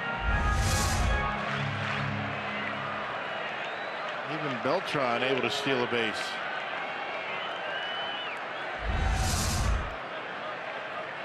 Tying run in scoring position and a hitter's count to Beltre. Full count now. That was stolen base number 1 for Carlos Beltran this year. There's Jacob Barnes in the Brewers bullpen. Jimmy's probably got one more hitter if Beltre reaches. Probably see Counsell make a move at that point. 4-3 Brewer lead. Bottom of the 6th in Arlington.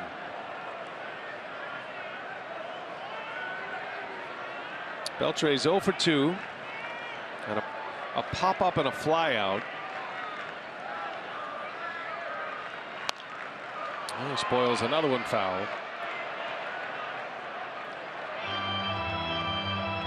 The 32 home runs Beltre has hit this year, the most since he hit 36 in an all-star season with the Rangers in 2012. And believe it or not, he has a chance at his second most productive year for RBIs. He drove in 121 RBIs one year in LA back in 04. Sitting on 101 as he takes ball 4. And Beltre is on, and Nelson with 2 on and nobody out. And decision time here for Craig Counsell as he tells Manny Pena to go chat with Jimmy Nelson to buy a little time for his pitcher. Yeah, just to make sure, I think that Barnes is ready. He's been throwing a while. Doesn't seem like he's in too big a hurry. I think he's ready.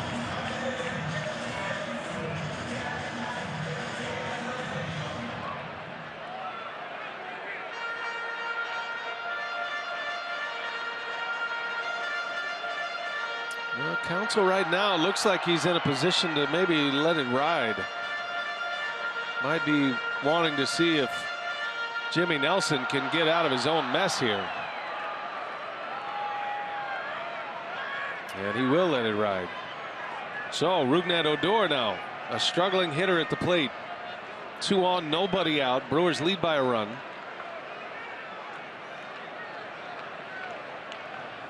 And Nelson needing a ground ball. He hasn't got many ground balls tonight.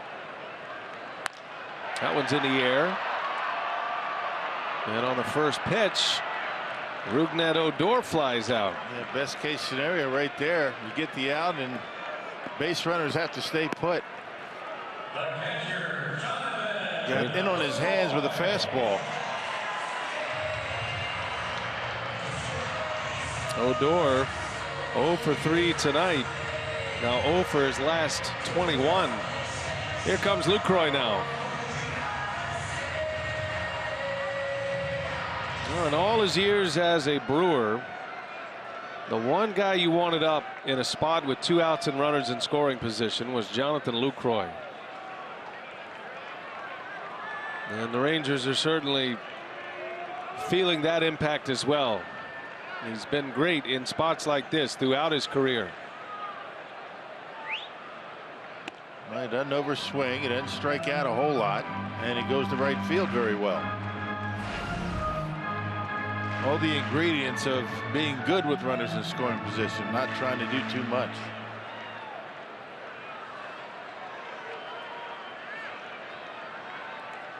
Lucroy does bounce into his fair share of double plays. Bounced into 16 this year. And that one's on the ground. That's fair. Down into the corner it goes. Beltran is in. Beltre is cranking it up. He'll try to score. He will score, and Lucroy strikes again. Just like that, the Rangers have the lead. It's 5-4 as Jonathan Lucroy delivers in the clutch. Well, he got his ground ball to Jimmy Nelson. Unfortunately, it was right down the line. Hadn't had many ground balls tonight. Lucroy able to get the bad head out and get it between Rivera and the line all the way down the corner, and Beltre able to score. So the Texas Rangers take the lead. And Craig Counsell on his way to the mound. The former Brewers are doing big damage tonight. Gomez with a 3-run homer. Lucroy with a 2 RBI double. And Nelson is out of the game.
The Rangers the lead. Carshoot.com trivia today. Who are the 3 players in Brewers history to hit 50 doubles in a year? Lucroy set a major league record for doubles in a season, surpassing Pudge Rodriguez, who had the record here with the Rangers. So Lucroy, Overbay, and Aramis Ramirez are the 3 on that list. And it is a double that gives Texas the lead. And here we go with Jacob Barnes. 1 man out for the Rangers in the 6th. Barnes will take over and face Mitch Moreland. 26th appearance, a .288 earned run average for Barnes, he pitched last night, tossed a 3-up 3-down inning. So back-to-back days for Jacob Barnes.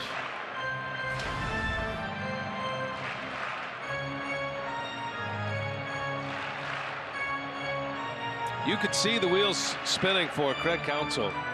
Should you take him out? Should you leave him in? And I think in Jimmy's last start, I think Counsell wanted to find out if he could get out of his own mess, and he could not. He was a foot away from maybe an inning-ending double play, but instead it was a hard hit ball and down into the corner for a 2 RBI double. Pick-off play. Back in time is Lucroy. I think it's a good move. I mean, given all the circumstances, you know, where the Brewers are right now, it's a season that Craig Counsell wants to see where he is, what he's got. One of the reasons why he's bringing Barnes in again tonight. Back-to-back games.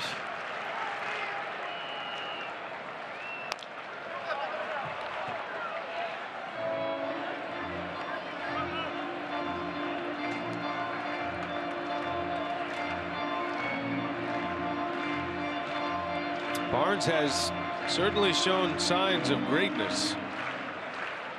He's just getting his big league career started, so there is expected inconsistency with him. But man, when he's on, he is lights out. He's got one of the best sliders going right now. Well, he throws hard. It's that breaking pitch down and in to left-handed batters. Pitched a perfect 8th inning yesterday. And another pickoff play. Back in time is Lucroy. Are they thinking Lucroy is going to steal third?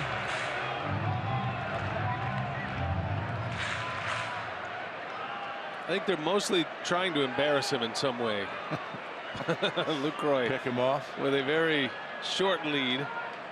And Moreland pulls one foul. Look out down there. Yikes. The ball girl was in serious jeopardy. She would what I'd say, not in a defensive position. Yeah, playing that off the wall. No telling where it's going to end up, mister. Got to hit the eject button.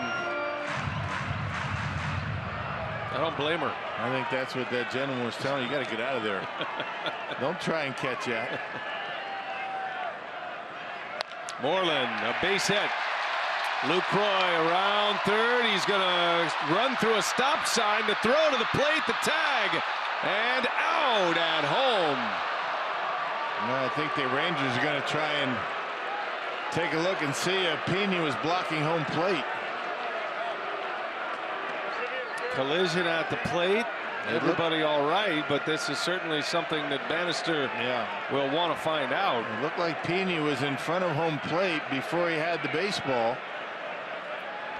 But did the throw take him into the base path? Let's check it out. See if we're going to be able to see it here. I don't know. I think he was sliding over. This is going to be close. We're going to take a look at it.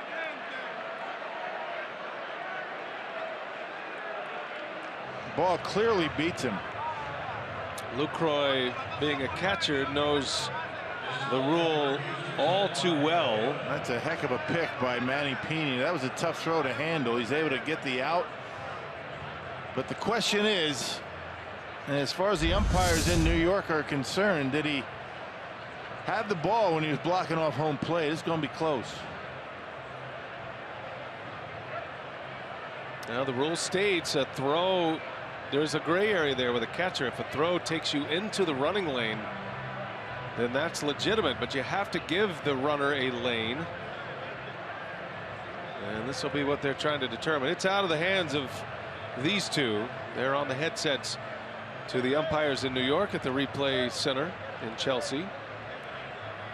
Well, the umpires don't need help on that. If Marvin Hudson thought that Pena was blocking off home plate, he could have just called it, you know, without the review. But then Craig Counsell would probably ask for a review. This is one of those that I don't think this is the spirit of the rule. And you've been back there so often, Rock. You know the most important part of this for a catcher with a catcher's mitt is to put yourself in a position to catch the proper hop. And sometimes you've got to give distance to catch the proper hop. That takes you right into the running lane. You got to put yourself in a position to get an easy hop to deal with. Although Pena wasn't able to do that. That was a tough hop. Still able to get it, keep it in the glove, and make the tag. But that was a tremendous play by Manny Pena, regardless of how this is going to turn out. Now the hands to the headsets. Here comes the call. Jim Joyce says out at the plate. So the call stands or is confirmed. And Pena with a great catch on an excellent throw by Santana. And I'm sure the Rangers fans and Rangers personnel had to hesitate seeing their starting catcher go crashing into the plate like that. So I think the one thing I think they were looking at in New York is where the foot starts. The foot started, you know, on the other side of the line, and then as he catches it, he moves the foot to put himself in position to make the catch. So I think that's a pretty good call. And aside from all that, the Rangers are fortunate Lucroy was not injured. Could have been a bad one. We don't see collisions at home plate anymore, hardly. But that's the kind of play you do see contact when the throw arrives with the runner. And kind of surprised that they sent him. I mean, given all that could have happened there, you just kind of play it safe. You know, I was watching Spike Owen, the third base coach, and he never wound him. Yeah, he is with his left hand. It's a subtle little wind. Very subtle, but that could have been a disaster for the Rangers. They could have lost Lucroy. Yeah, you're right. At first look, I thought he was pointing back to third base, but I thought Lucroy had run through a stop sign. But he was waving him subtly with his left hand. Not sure why you have to be so subtle. I mean, you're going to trick somebody? I'm not sure. There he goes. Watch him. He's sending him. That second hop, a tough one to handle for Pena, but does a nice job with it. I'm sure there was nobody happier to see Lucroy get up and run off the field than Spike Owen. You're playing for the best record in the American League, but you've already clinched a division title. And you have the lead. I would imagine there might be a little conversation between the manager and Spike Owen after this inning, saying, hey, let's play it safe. Owen is filling in this entire season for Tony Beasley, who is out receiving cancer treatments. Inspirational story with the Rangers. As Profar draws a walk. So Barnes has 2 on behind him now. Hearts are hard to come by for the Brewers in this 6th inning. Yeah, third walk to the 8 and 9 hitters in his batting order tonight.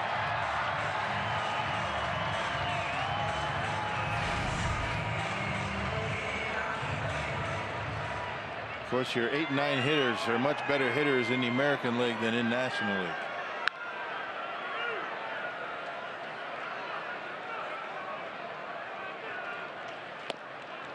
There's a strike to Elvis Andrus. Might have crossed up Pena behind the plate. He didn't react as if he knew it was coming.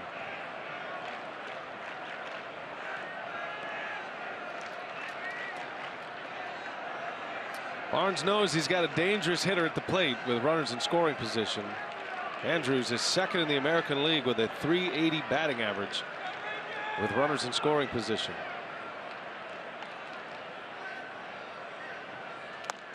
And a wave and a miss.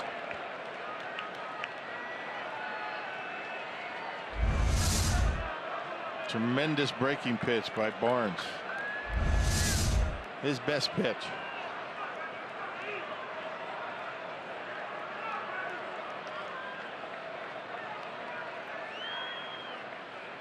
No balls, 2 strikes on Andrus. Tried a fastball that time.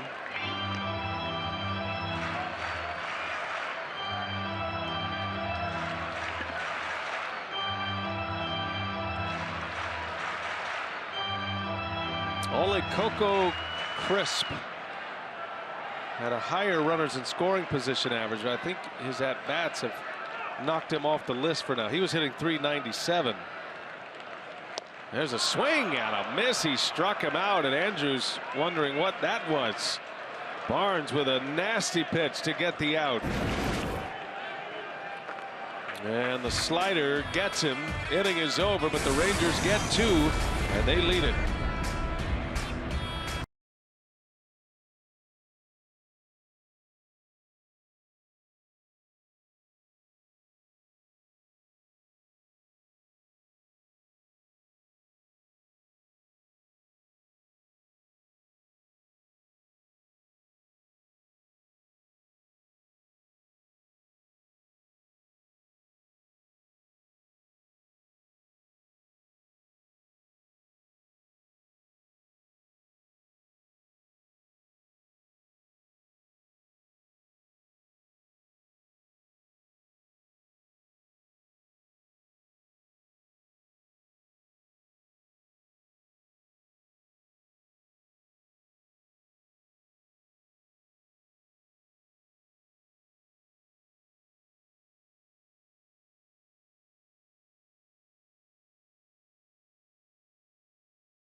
Ahead with a 2 RBI double. It's 5-4 Rangers. Gomez hit a 3-run homer earlier tonight. Skip and Shannon undisputed weekdays at 8:30 a.m. on FS1 every weekday morning. Those two go head to head on the day's hottest sports topics. New pitcher for Texas. Now they have a lead. They get into the late game situation. Keone Kela, hard throwing right-hander on the mound. Yeah, having a rough time of it. He's got more strikeouts than innings pitched, but he has given up 6 homers and that big earned run average. Brewers have doubled up the Rangers in hits. Brewers have 10 hits. Rangers have 5. Yeah, 3 of those came last inning for Texas. 2 of their hits have produced all 5 of the runs. Gomez and Lucroy. Seems like when you look around the division winning teams, those who have clinched thus far, the Rangers bullpen is the most unsettled of the group.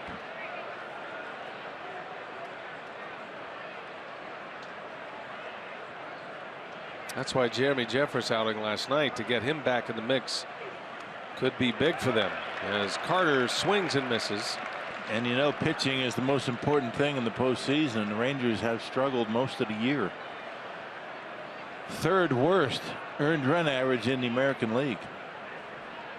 If everything goes according to plan for the Rangers, you've got Keller here in the 7th. Matt Bush would have the 8th, and then Dyson the 9th.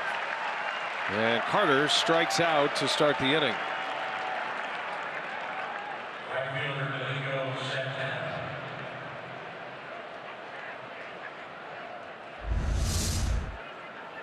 It gets him on the breaking pitch, going straight down, and Carter over the top of it, right at the bottom of the strike zone.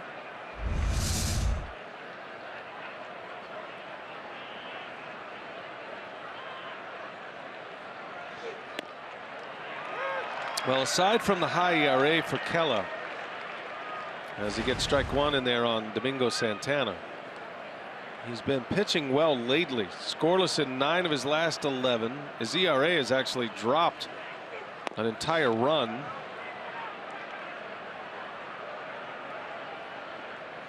So maybe he's getting hot at just the right time. He had a right elbow injury that knocked him out for about 3 months.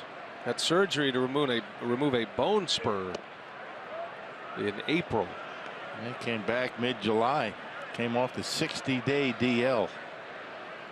So I think the numbers might be a little misleading, and the Rangers are hoping that the numbers are irrelevant, and now he's back healthy with a healthy elbow.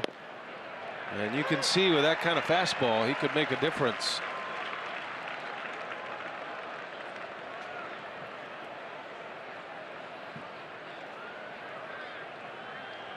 Two and two the count. Keone Kela facing Santana.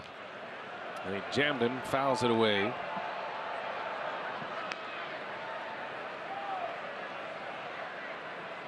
I learned something about Santana I did not know. He told me today that he was basically raised in St. Thomas, the Virgin Islands. He said he would go back and forth and spent most of his school year in St. Thomas and went all the way through school from kindergarten till his freshman year in high school in St. Thomas. How about that? Now he's a Dominican and did spend a lot of time in the Dominican, but St. Thomas was his school home as he takes a call at strike three. Caleb, that is a pretty nasty, unusual breaking ball, off-speed pitch to go with that big fastball. Goes straight down, doesn't it? That one outer half had plenty of the plate. Check out Lucroy. Holds it nicely. That's more like a curveball than, you know, a slider. Going straight down, yeah. That curveball, fastball. So you see more and more guys going to that combination. There's another one in there for a strike. Well, the pitch that he struck out Carter, that looked more like a tight slider, maybe a tighter through the curveball, a little bit harder. Didn't have a big break on it. Hernan Perez fights one off foul. You see certainly a curveball grip, the release, a curveball, and catching plenty of the plate. Doesn't it look like a weird spin though? It's almost a slider spin, but it's an off speed, it's a change of pace pitch for him. Kind of flips it a little bit. And release point is what provides the deception, and no two pitchers really have the same one, which is why their pitches all do something different. Break a little bit later, break a little bit sharper, breaks one way or another. It's all about the finger pressure and release point. 1-2 pitch, and Perez strikes out, and Kela strikes out the side. That was impressive. 3 up, 3 down in the 7th. Stretch time in Arlington, and the Brewers are now down a run.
with a 3-run home run off of Jimmy Nelson, and that now leaves him 1 hit shy of 1,000 on his career. I asked him what it would mean to him to make that milestone, and he said, look, it's been a really tough season for me. He said starting out in Houston, things did not go well. He was designated for assignment, but he feels that with his time in the Rangers in the last month, he's really turned it all around. He feels that, similar to Milwaukee, he said, they just gave you the job. They said, you're the left fielder, you're going to play every day.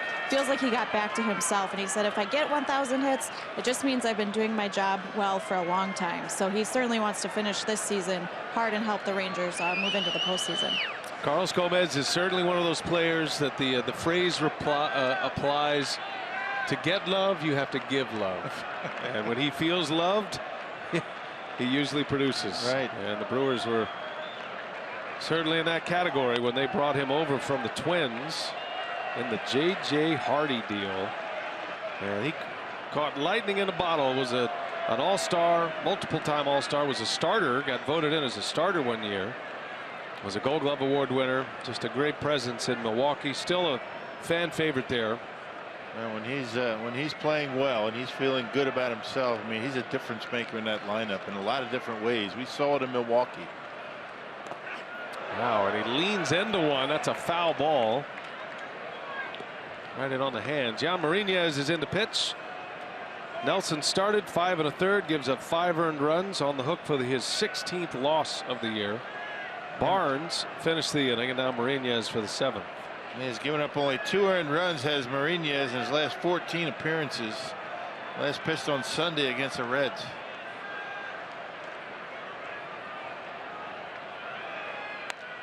Gomez with a late swing, fouls it away.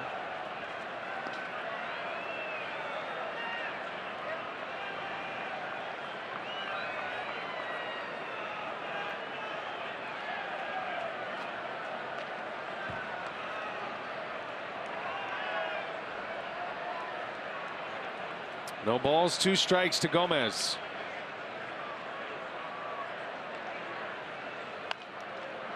And fouls it right off his foot. Yikes. That one drops him. Been a rough at bat for Gomez.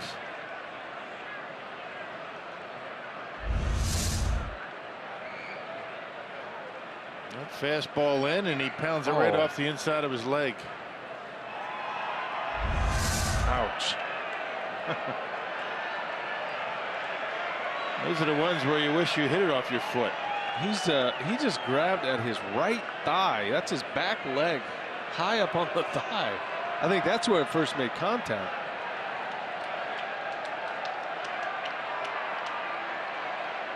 That's not a spot you're expecting to foul one off of. Marinez has a great running fastball. 0-2 the count. And he didn't get him to chase the slider. Good spot, though. Good try. That's where you want it. Gomez will chase with 2 strikes, able to wait back on that one.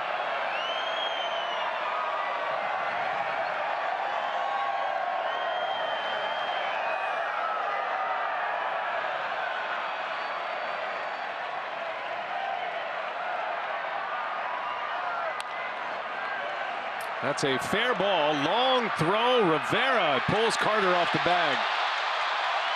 Gomez is safe. Now that right there, all because Carlos Gomez runs so fast. Rivera knew it. Knew he had to be quick with it. Almost double clutched on it. And threw it a little bit too high. It's a relatively routine play most of the time, but not with Gomez running. Puts the pressure on the defense. And it will be an error on Yadiel Rivera. The double clutch by Rivera was almost as if he thought it was foul and waiting for a call of foul. And tried to rush the throw. He has a very strong arm, but misfires on that one. And an E5 puts a runner at first with nobody out of the 7th. Right over the bag, clearly fair. Yeah, just airmailed it. It's hard to throw it over Carter's head. They're going to issue a challenge here. I think they want to see, the Brewers do, They want to see if Counsell wants to see if Carter got his foot down on the bag before Gomez. Didn't appear that to be the case.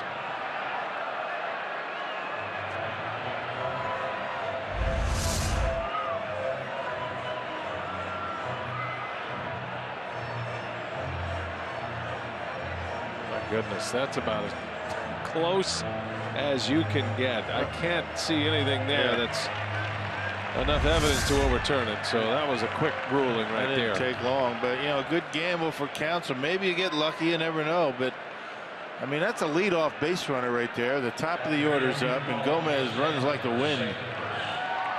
So he might get lucky and get an out.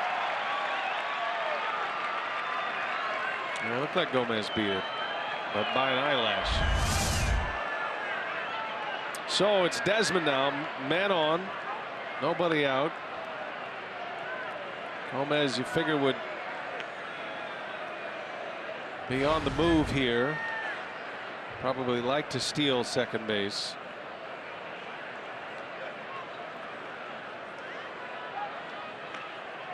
Rangers in a battle for the best record in the AL with Boston and Cleveland. Both have lost tonight. Cleveland got blown out by Detroit. 12-0 the Tigers win. Verlander got the win tonight. Now 16-8. He's having a great year. He's got a Cy Young possibility this season. Verlander went 7 2/3. He struck out 12. No runs allowed in that game. And Boston lost to New York at Yankee Stadium. 6-4 the final there. So that loss by the Red Sox guarantees the Rangers, under any circumstance, have the tiebreaker against Boston should they end up in a tie at the end of the season. Tiebreaker for the best record. And they also, the Rangers, own the tiebreaker on the Indians.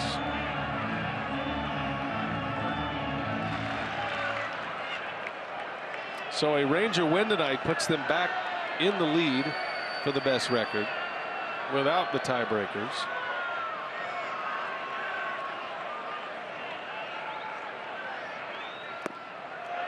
And that's a big deal to get home field advantage. I mean, to say the least. I mean, that's why the Rangers have their A game going. They got their big boys in the lineup. That's why Cole Hamels pitching tomorrow. Not about to take the foot off the gas.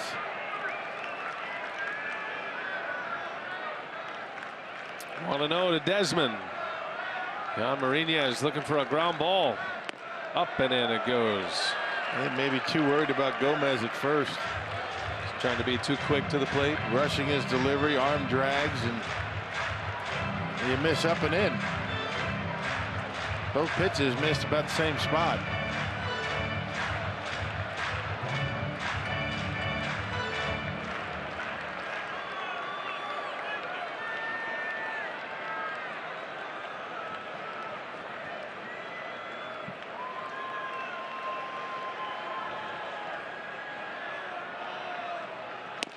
There's a strike.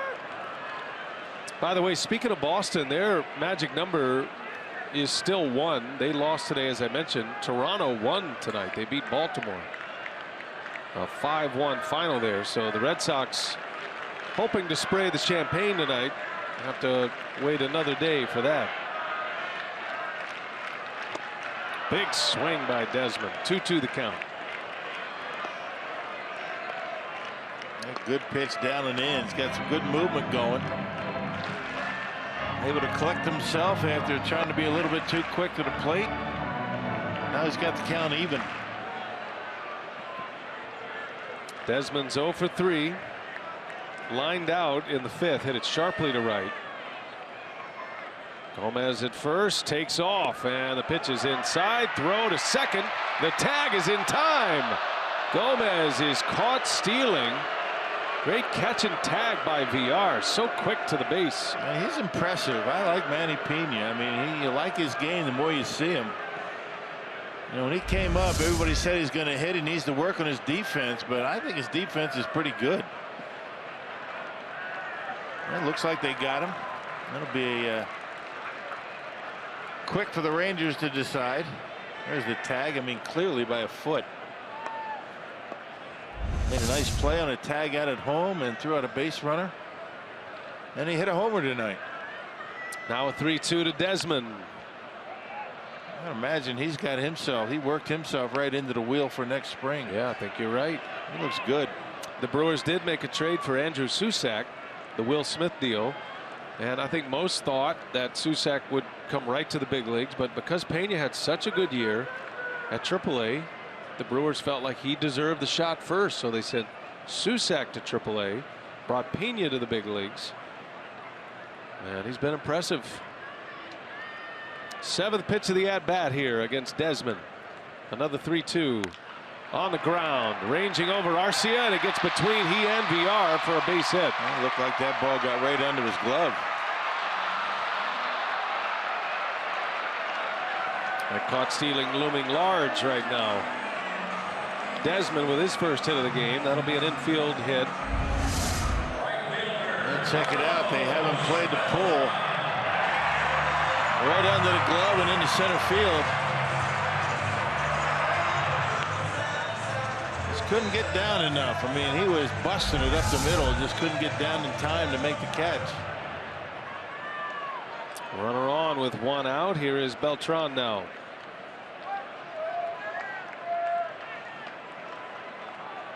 He's had a hit, a walk. He stole a base and scored a run. His first stolen base of the year. Scored on the Lucroy 2 RBI double last inning. That gave Texas the lead.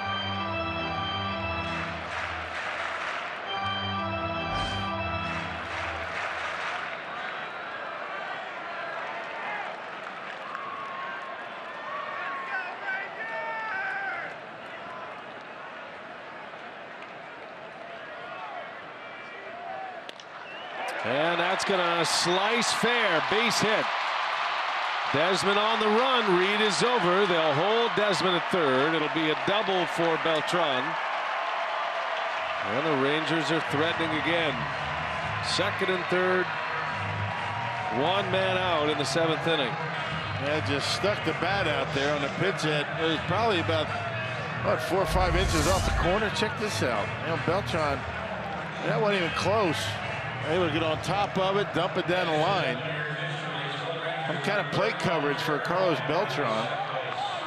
And second and third with Beltran coming up. That was a heck of an at-bat. Jared Hoying will pinch run for Beltran at second base.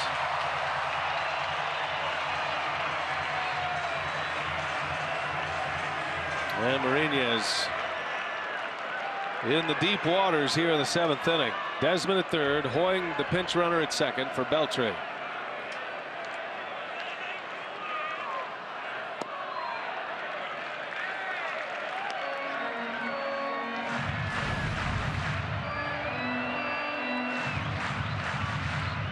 Infield in for Milwaukee.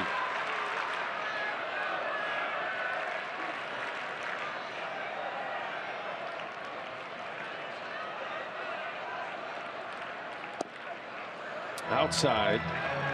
2-0 to Beltran.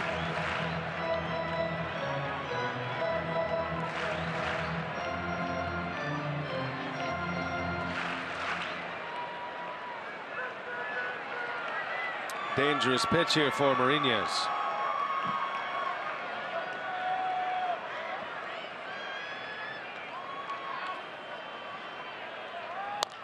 And a breaking ball up and over the glove of Mariñez. VR's throw to first is in time. Wow, what a play by VR. A run scores.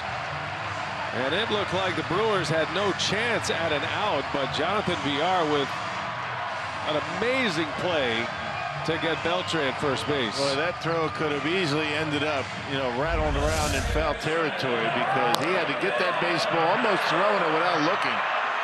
That is a heck of a throw by Jonathan VR, and it shows the athleticism right there. Would have been an easy play for Arcia had Mariñez not knocked it down, but still able to get him by half a step. Beautiful play. That goes 1-4-3. Hit the glove of Mariñez. A run does come in. It's 6-4 now, Texas. RBI for Beltre, his 102nd on the season. 2 outs, runner at third. And here is Odor, who is 0 for his last 21 at the plate.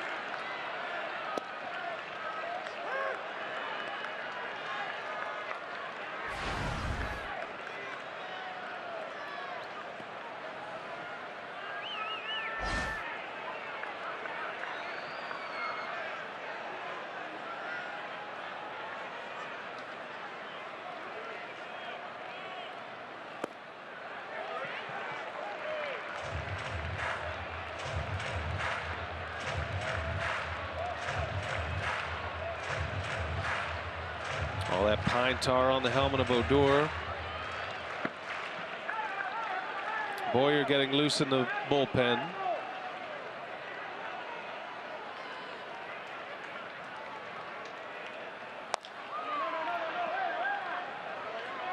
One ball, 2 strikes now on Odor. I see Odor just not seeing the baseball, not staying back. He was jumping at that one on a pitch out of the zone. So what happens when you're struggling, and at this point in the season, you know he doesn't want to be struggling as the postseason comes up, and just kind of pressing a little bit. What a year, though, huh? Yeah. 31 homers, 85 RBIs from a second baseman. 1-2 the count, and he got him, struck him out, inning over. But the Rangers add 1 to it. They get a ground out and an RBI from Beltre. And it is 6-4 Texas.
Milwaukee Brewers baseball on Fox Sports Wisconsin is brought to you by Miller Lite, the original light Pilsner.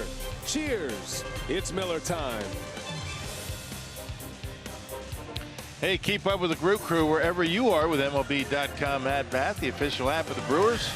Featuring live broadcasts, scoring updates, breaking news, and more. Download At Bat today. Free for your smartphone or tablet. Tuesday night in Arlington, Texas. Jared Hoying will stay in the game to play right. He pinch ran for Beltran. And here is Matt Bush, who has emerged as the Rangers setup man now, setting up for Dyson. He'll have the 8th. Rangers now lead by 2. Yeah, setup man doing a nice job. I mean, 7-2 out of the bullpen, 57th appearance, and about just as many strikeouts as innings pitched. So the good part of this bullpen coming out of that pen right now for Texas. Easy cheese out of the hand of Matt Bush. How about Keela? How about that inning? Yeah, man. 3 of 3 down, 3 strikeouts. Made it look easy. Matter of fact, the Rangers have 4 consecutive strikeouts out of their bullpen. And you got a strikeout pitcher on the mound as well in Bush.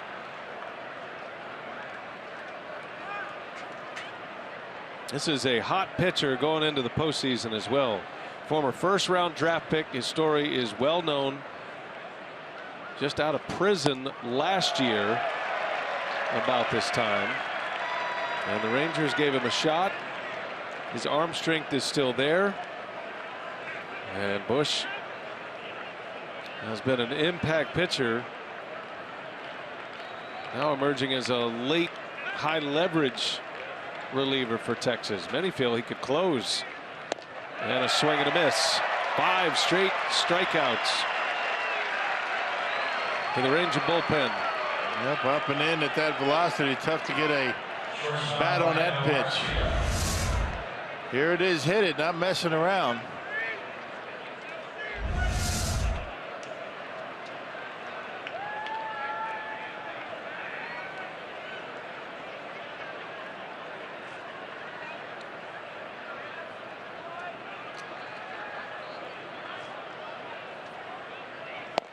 Big swing by Arcia. Bush was involved in a drunk driving incident and was sentenced to 50 months of prison, which is why he was out of the game, off the radar. Nobody ever thought they'd see him again as a major league pitcher, just trying to get his life together, but he has done both.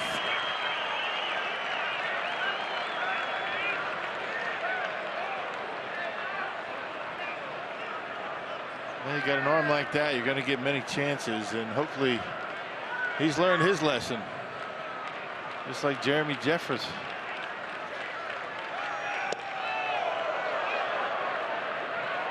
Bush served 39 months of that original sentence. Made his major league debut with the Rangers. When he was drafted by the Padres, he looked like a can't-miss kid. On the ground, Bush makes a play. Nice play, and Arcia is out. 2 outs. Good action on the mound by the reliever. Arcia got it off the end of the bat. A relatively easy play for Bush. Yeah, for a guy that throws as hard as he does, he puts himself in pretty good position to field.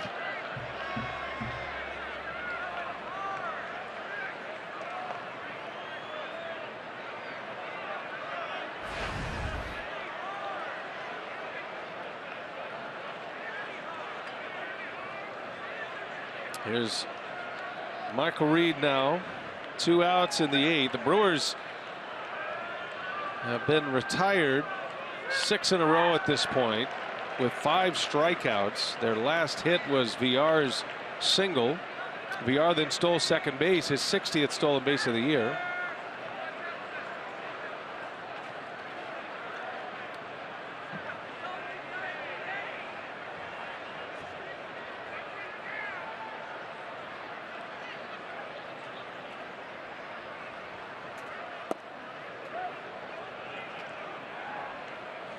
Not sure if that's a cutter or a slider, but it's 93 miles an hour. That's not bad. You don't see many pitches, either cutters or sliders, at speed. In on the hands, right back to Bush, and he will make the play to end the inning. 3 up, 3 down. Bush impressive. 11 pitches.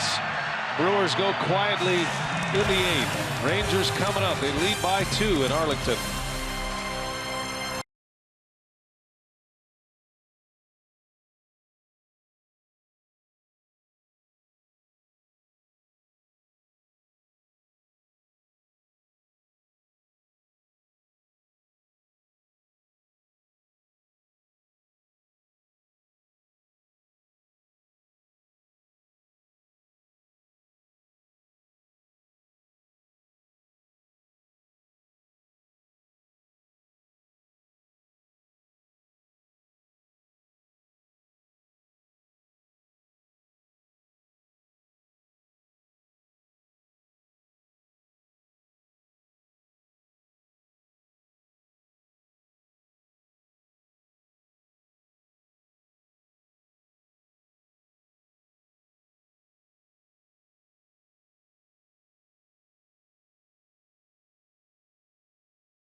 All right, thanks a lot, Jeff. Yeah, still a great presence here. Nolan Ryan, there's a road that leads into this ballpark with his name on it. And he served as the president of this organization for a number of years. Blaine Boyer on the mound to pitch. He'll have this bottom of the 8th. The Rangers up 2. Brewers led 3-0. Gomez tied it with a 3-run homer in the 3rd. And then the Brewers went back on top. Santana had an RBI single. Made it 4-3. And then it was Lucroy who delivered the big hit. A 2 RBI double in the 6th inning. Came with 1 out. It was Jimmy Nelson's last batter face of the season, most likely. And that put Texas on top 5-4. The Rangers added 1 last inning on an RBI from Beltre. So that's where we are. 6-4. 2-1 to Lucroy here in the 8th. Lucroy now with 80 runs batted in for the season combined between Texas and Milwaukee.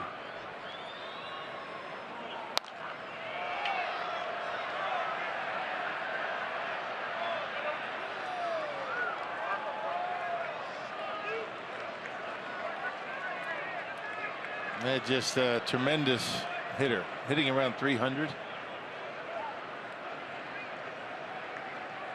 wouldn't be surprised to see the Texas Rangers might not try to lock him up at the end of the year. I don't think that's going to happen. I don't think Lucroy is going to forego his free agent year. Unless they back up the Brinks truck. They might. He'd be a player that is worth it. Fly ball to right. Santana will ease over toward the line. And Lucroy is retired. Only 1 hit tonight for Lucroy, but it was a hit when they needed it the most.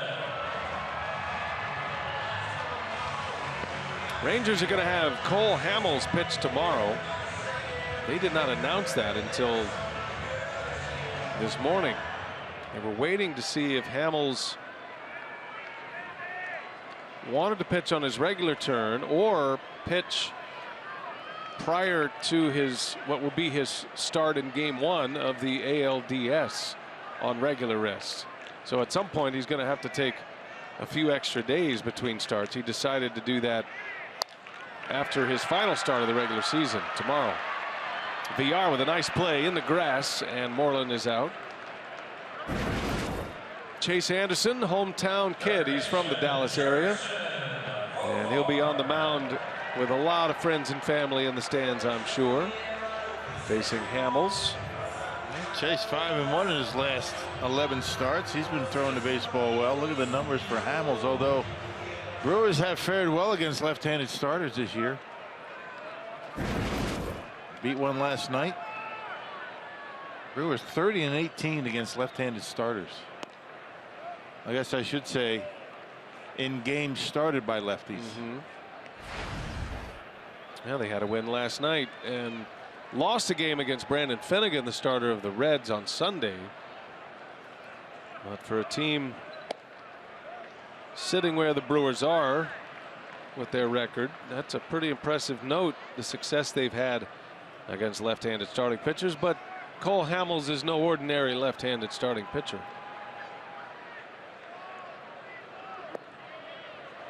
Boyer falls down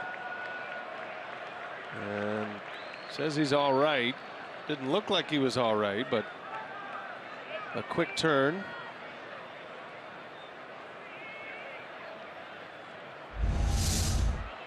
And twisted his ankle perhaps right there. See the way he rolls over on it? Yeah, that left ankle buckled on him. Yeah.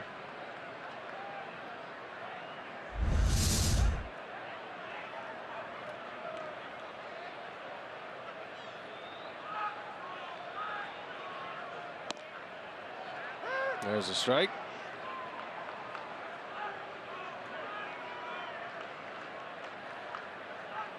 Profar at the plate.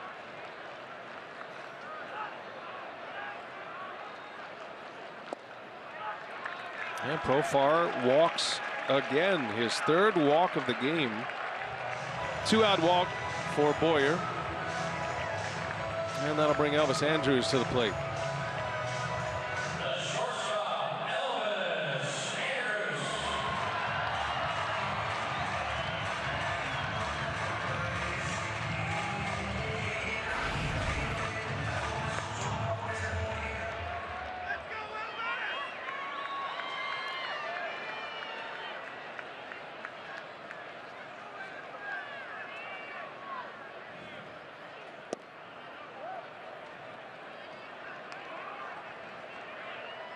Boyer, 34 years of age. He's been a great comeback story. Ton of injuries in his career. Pitched in Japan. He's got 10 years in the major leagues. He has never pitched in a postseason game. Andrews pops it up. Foul territory for Rivera. And that will retire the side. Last call for the Brewers here. They are down a pair as we go to the 9th inning. Dyson, the closer, coming in.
(6-4). The Rangers have a lead. They took the lead in the 6th on a Lucroy double. Added one on the 7th.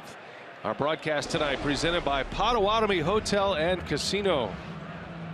And we go to the 9th inning from Arlington. Jake Elmore is going to lead off a pinch hitter, and he'll face the closer, Sam Dyson. 36 saves on the season. Yeah, all the saves have come since about mid-May, May 11th. His first save, and those 36 saves tied for 3rd in the American League. On the first pitch, Elmore bounces to second base. Odor makes the play for out number 1. Well, this Rangers bullpen has been rock solid here tonight.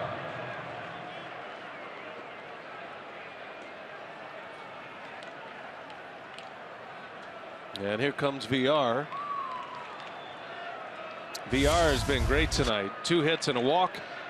He's on the Powerball home run leaderboard with 18. Stole his 60th base of the year in the 6th inning. With 2 more homers, could become just the 4th player ever to have a 20-homer, 60 stolen base season. How about one here?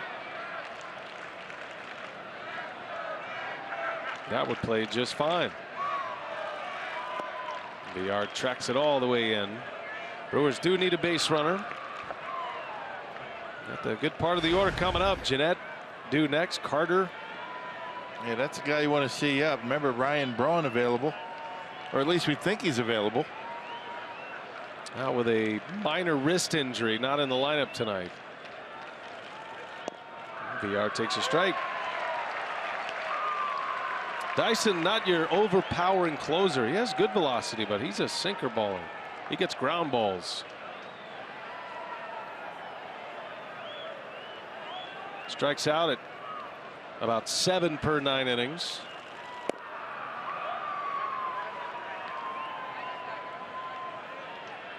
He's only allowed 5 home runs all year. That's what you like the most about Dyson. But he gave up the home run heard around the world, or at least around Canada last year. He gave up the home run to Jose Bautista of the Blue Jays. That started it all. That started the big bat flip, the celebration, the benches cleared, and that has spilled over to this year as well. And of course, Odor put an exclamation point on that one with a right punch to the jaw of Bautista right here in Arlington earlier this season.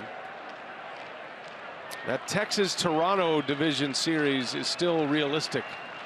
I think everybody would love to see that come around again. Man, you talk about enticing. Bad blood. Nice play. Another bouncer back to the mound. So 3 of the last 4 outs have been ground balls to the mound. And Dyson with 2 outs here in the 9th inning. Yeah, breaking ball from Dyson, and guys are fielding their position pretty well. Brewers down to the last out. Need a base runner for Carter, who is due next. It'll be up to Scooter Gennett to extend the game.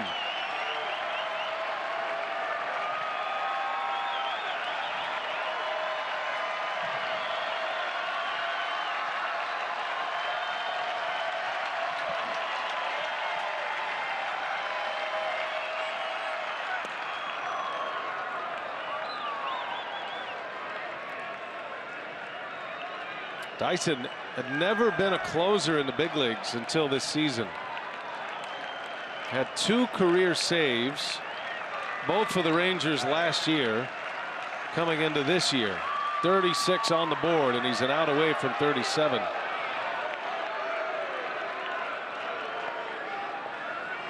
Zach Britton of the Orioles, a Cy Young candidate, has 46 saves. Ridiculous numbers for the Orioles closer. And then how about K-Rod? He's had a good year for the Tigers. Still doing it. Defensive swing by Gennett. 2-1.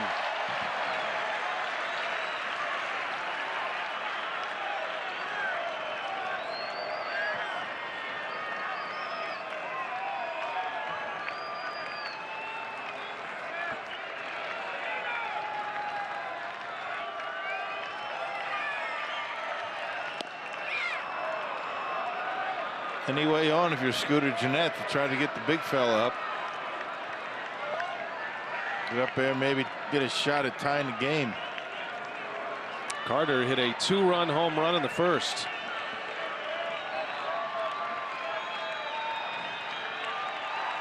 Three and 1 to Gennett. 0 for 4 tonight. And Scooter fouls it away. It's been one of those nights for Gennett. Figuring he has a hole in his bat tonight. Yeah. 3 strikeouts. Just kind of caught in between all night. They could. Good example. It was that 2-0 swing that he took in this at bat.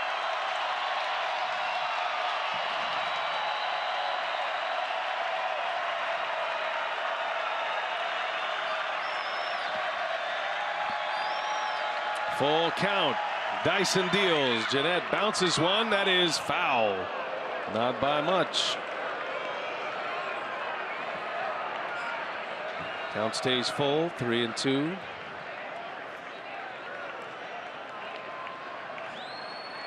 You could see why the Rangers, even though the names that you see in their bullpen aren't exactly household, they feel pretty good about where they're at. They're hoping everybody continues on into the postseason, but Kella to Bush to Dyson, you had Jeremy Jeffress in the mix.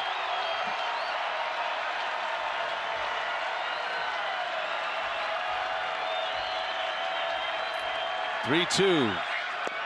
Missed with it. Ball 4, and Gennett is on, and now the Brewers will get Carter to the plate as the tying run. Yeah, last thing that the Rangers wanted to see, but a good at bat by Scooter, although he really hasn't felt all that great at the plate. He's able to extend the inning. Yeah, Chris Carter with a shot to tie it up.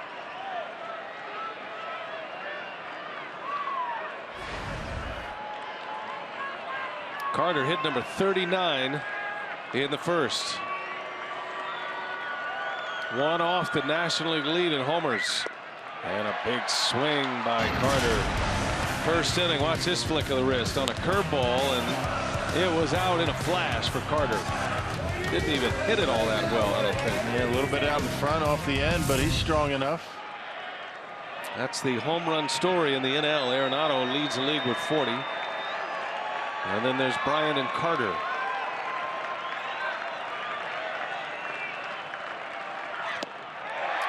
Oh, and 2 the count.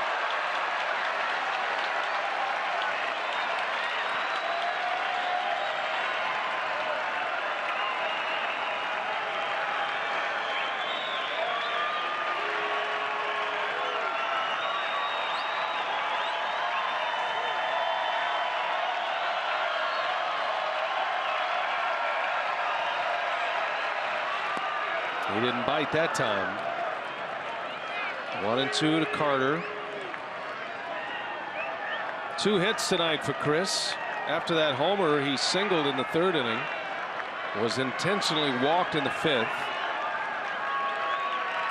Only time the Rangers have retired him, they struck him out in the 7th inning. That was Kella.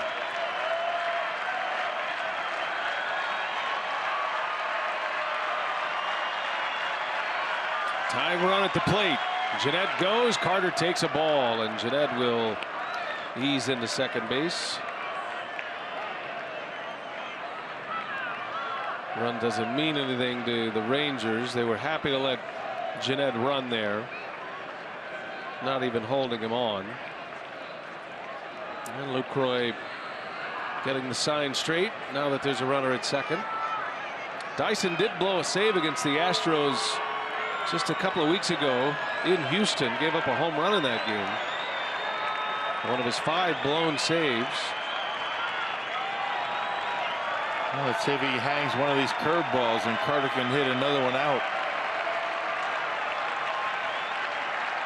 2-2 the count.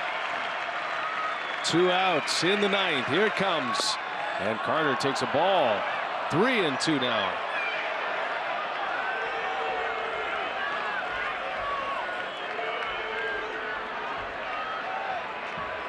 Domingo Santana due next. That's a bat the Brewers would love to get to the plate in this spot.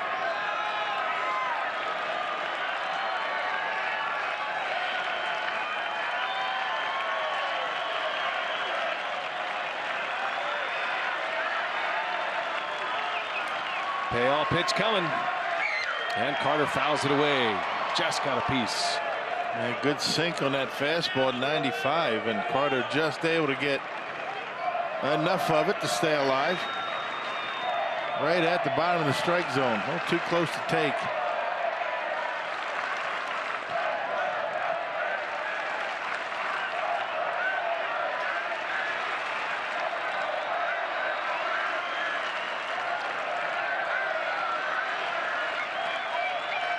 Pitch number 7 of the at-bat. And Carter lays off, gets by Lucroy. That's a walk to Carter. Jeanette goes to third, and suddenly the Brewers will bring the go-ahead run to the plate. That'll be a wild pitch to get Jeanette to third base. Well, you're probably going to see a pinch runner for Chris Carter. At least you'd think you would.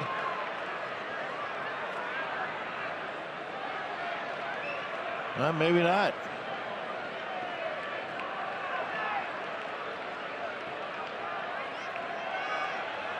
Carter carries the tying run. The year began for the Rangers with Sean Tollison as their closer. Had a back injury.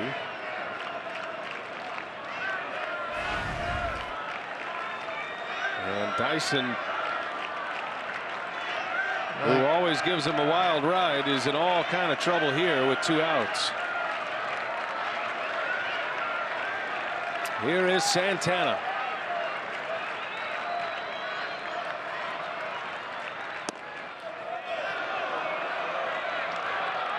On a night when the other 2 division leaders have lost, the Indians and the Red Sox, as Tanner Scheppers starts to throw in the pen.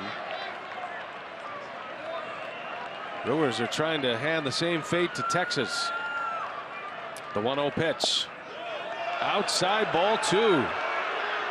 Just a little bit low as well.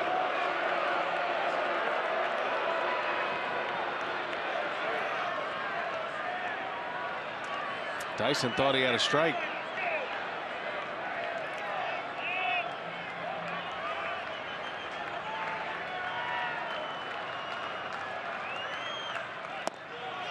And that one's in there. Boy, that looked like in a very similar spot. Same spot, a little bit more over the plate, but just about as low. Maybe a little bit higher. Could have been a ball.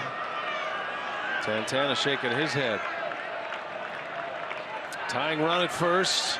Santana the go-ahead run. 2-1 the count, and Santana with a big swing. You could tell Santana had one thing on his mind with that hack.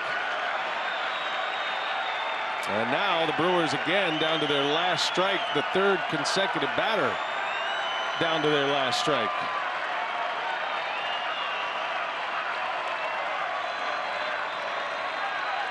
Two. Santana fouls it off.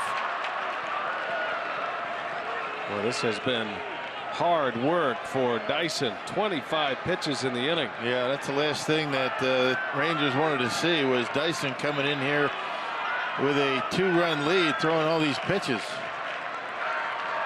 Game on the line. Got the first two out quickly. Back-to-back walks, though. And another 2-2 coming. Outside, ball 3. Well, if Dyson walks Santana, you just wonder if Bannister would make a move this late in the season to pull your closer out of a game. Yeah, well, that would be risky. Well, one of the reasons why he might is because of the pitch count. The moment of truth. Full count. Carter will take off with a pitch. There he goes. Santana rolls one foul. And we'll wind it back up again. And all fastballs to Domingo Santana here. But fastballs with an awful lot of movement on them. This will be the 8th pitch of the at-bat. And the 28th of the inning for Dyson. Full count, 2 outs. There goes Carter, and a swing and a miss. And the ball game is over. The Rangers win. Dyson walks the tightrope, but the former Brewers did him in here tonight. 3-run homer by Gomez, 2 RBI double by Lucroy, and Texas goes back on top for the race for the best record in the American League. Barnett the winner. Jimmy Nelson loses, goes to 8-16, and save number 37 for Sam Dyson. Brewers got a couple of homers, Chris Carter and Manny Pena. Ball game is over. Series all even at 1 apiece. And it's time for Brewers Live as we check in with Jeff Grayson. He's in our Fox Sports Wisconsin studios. Take it away, Jeff.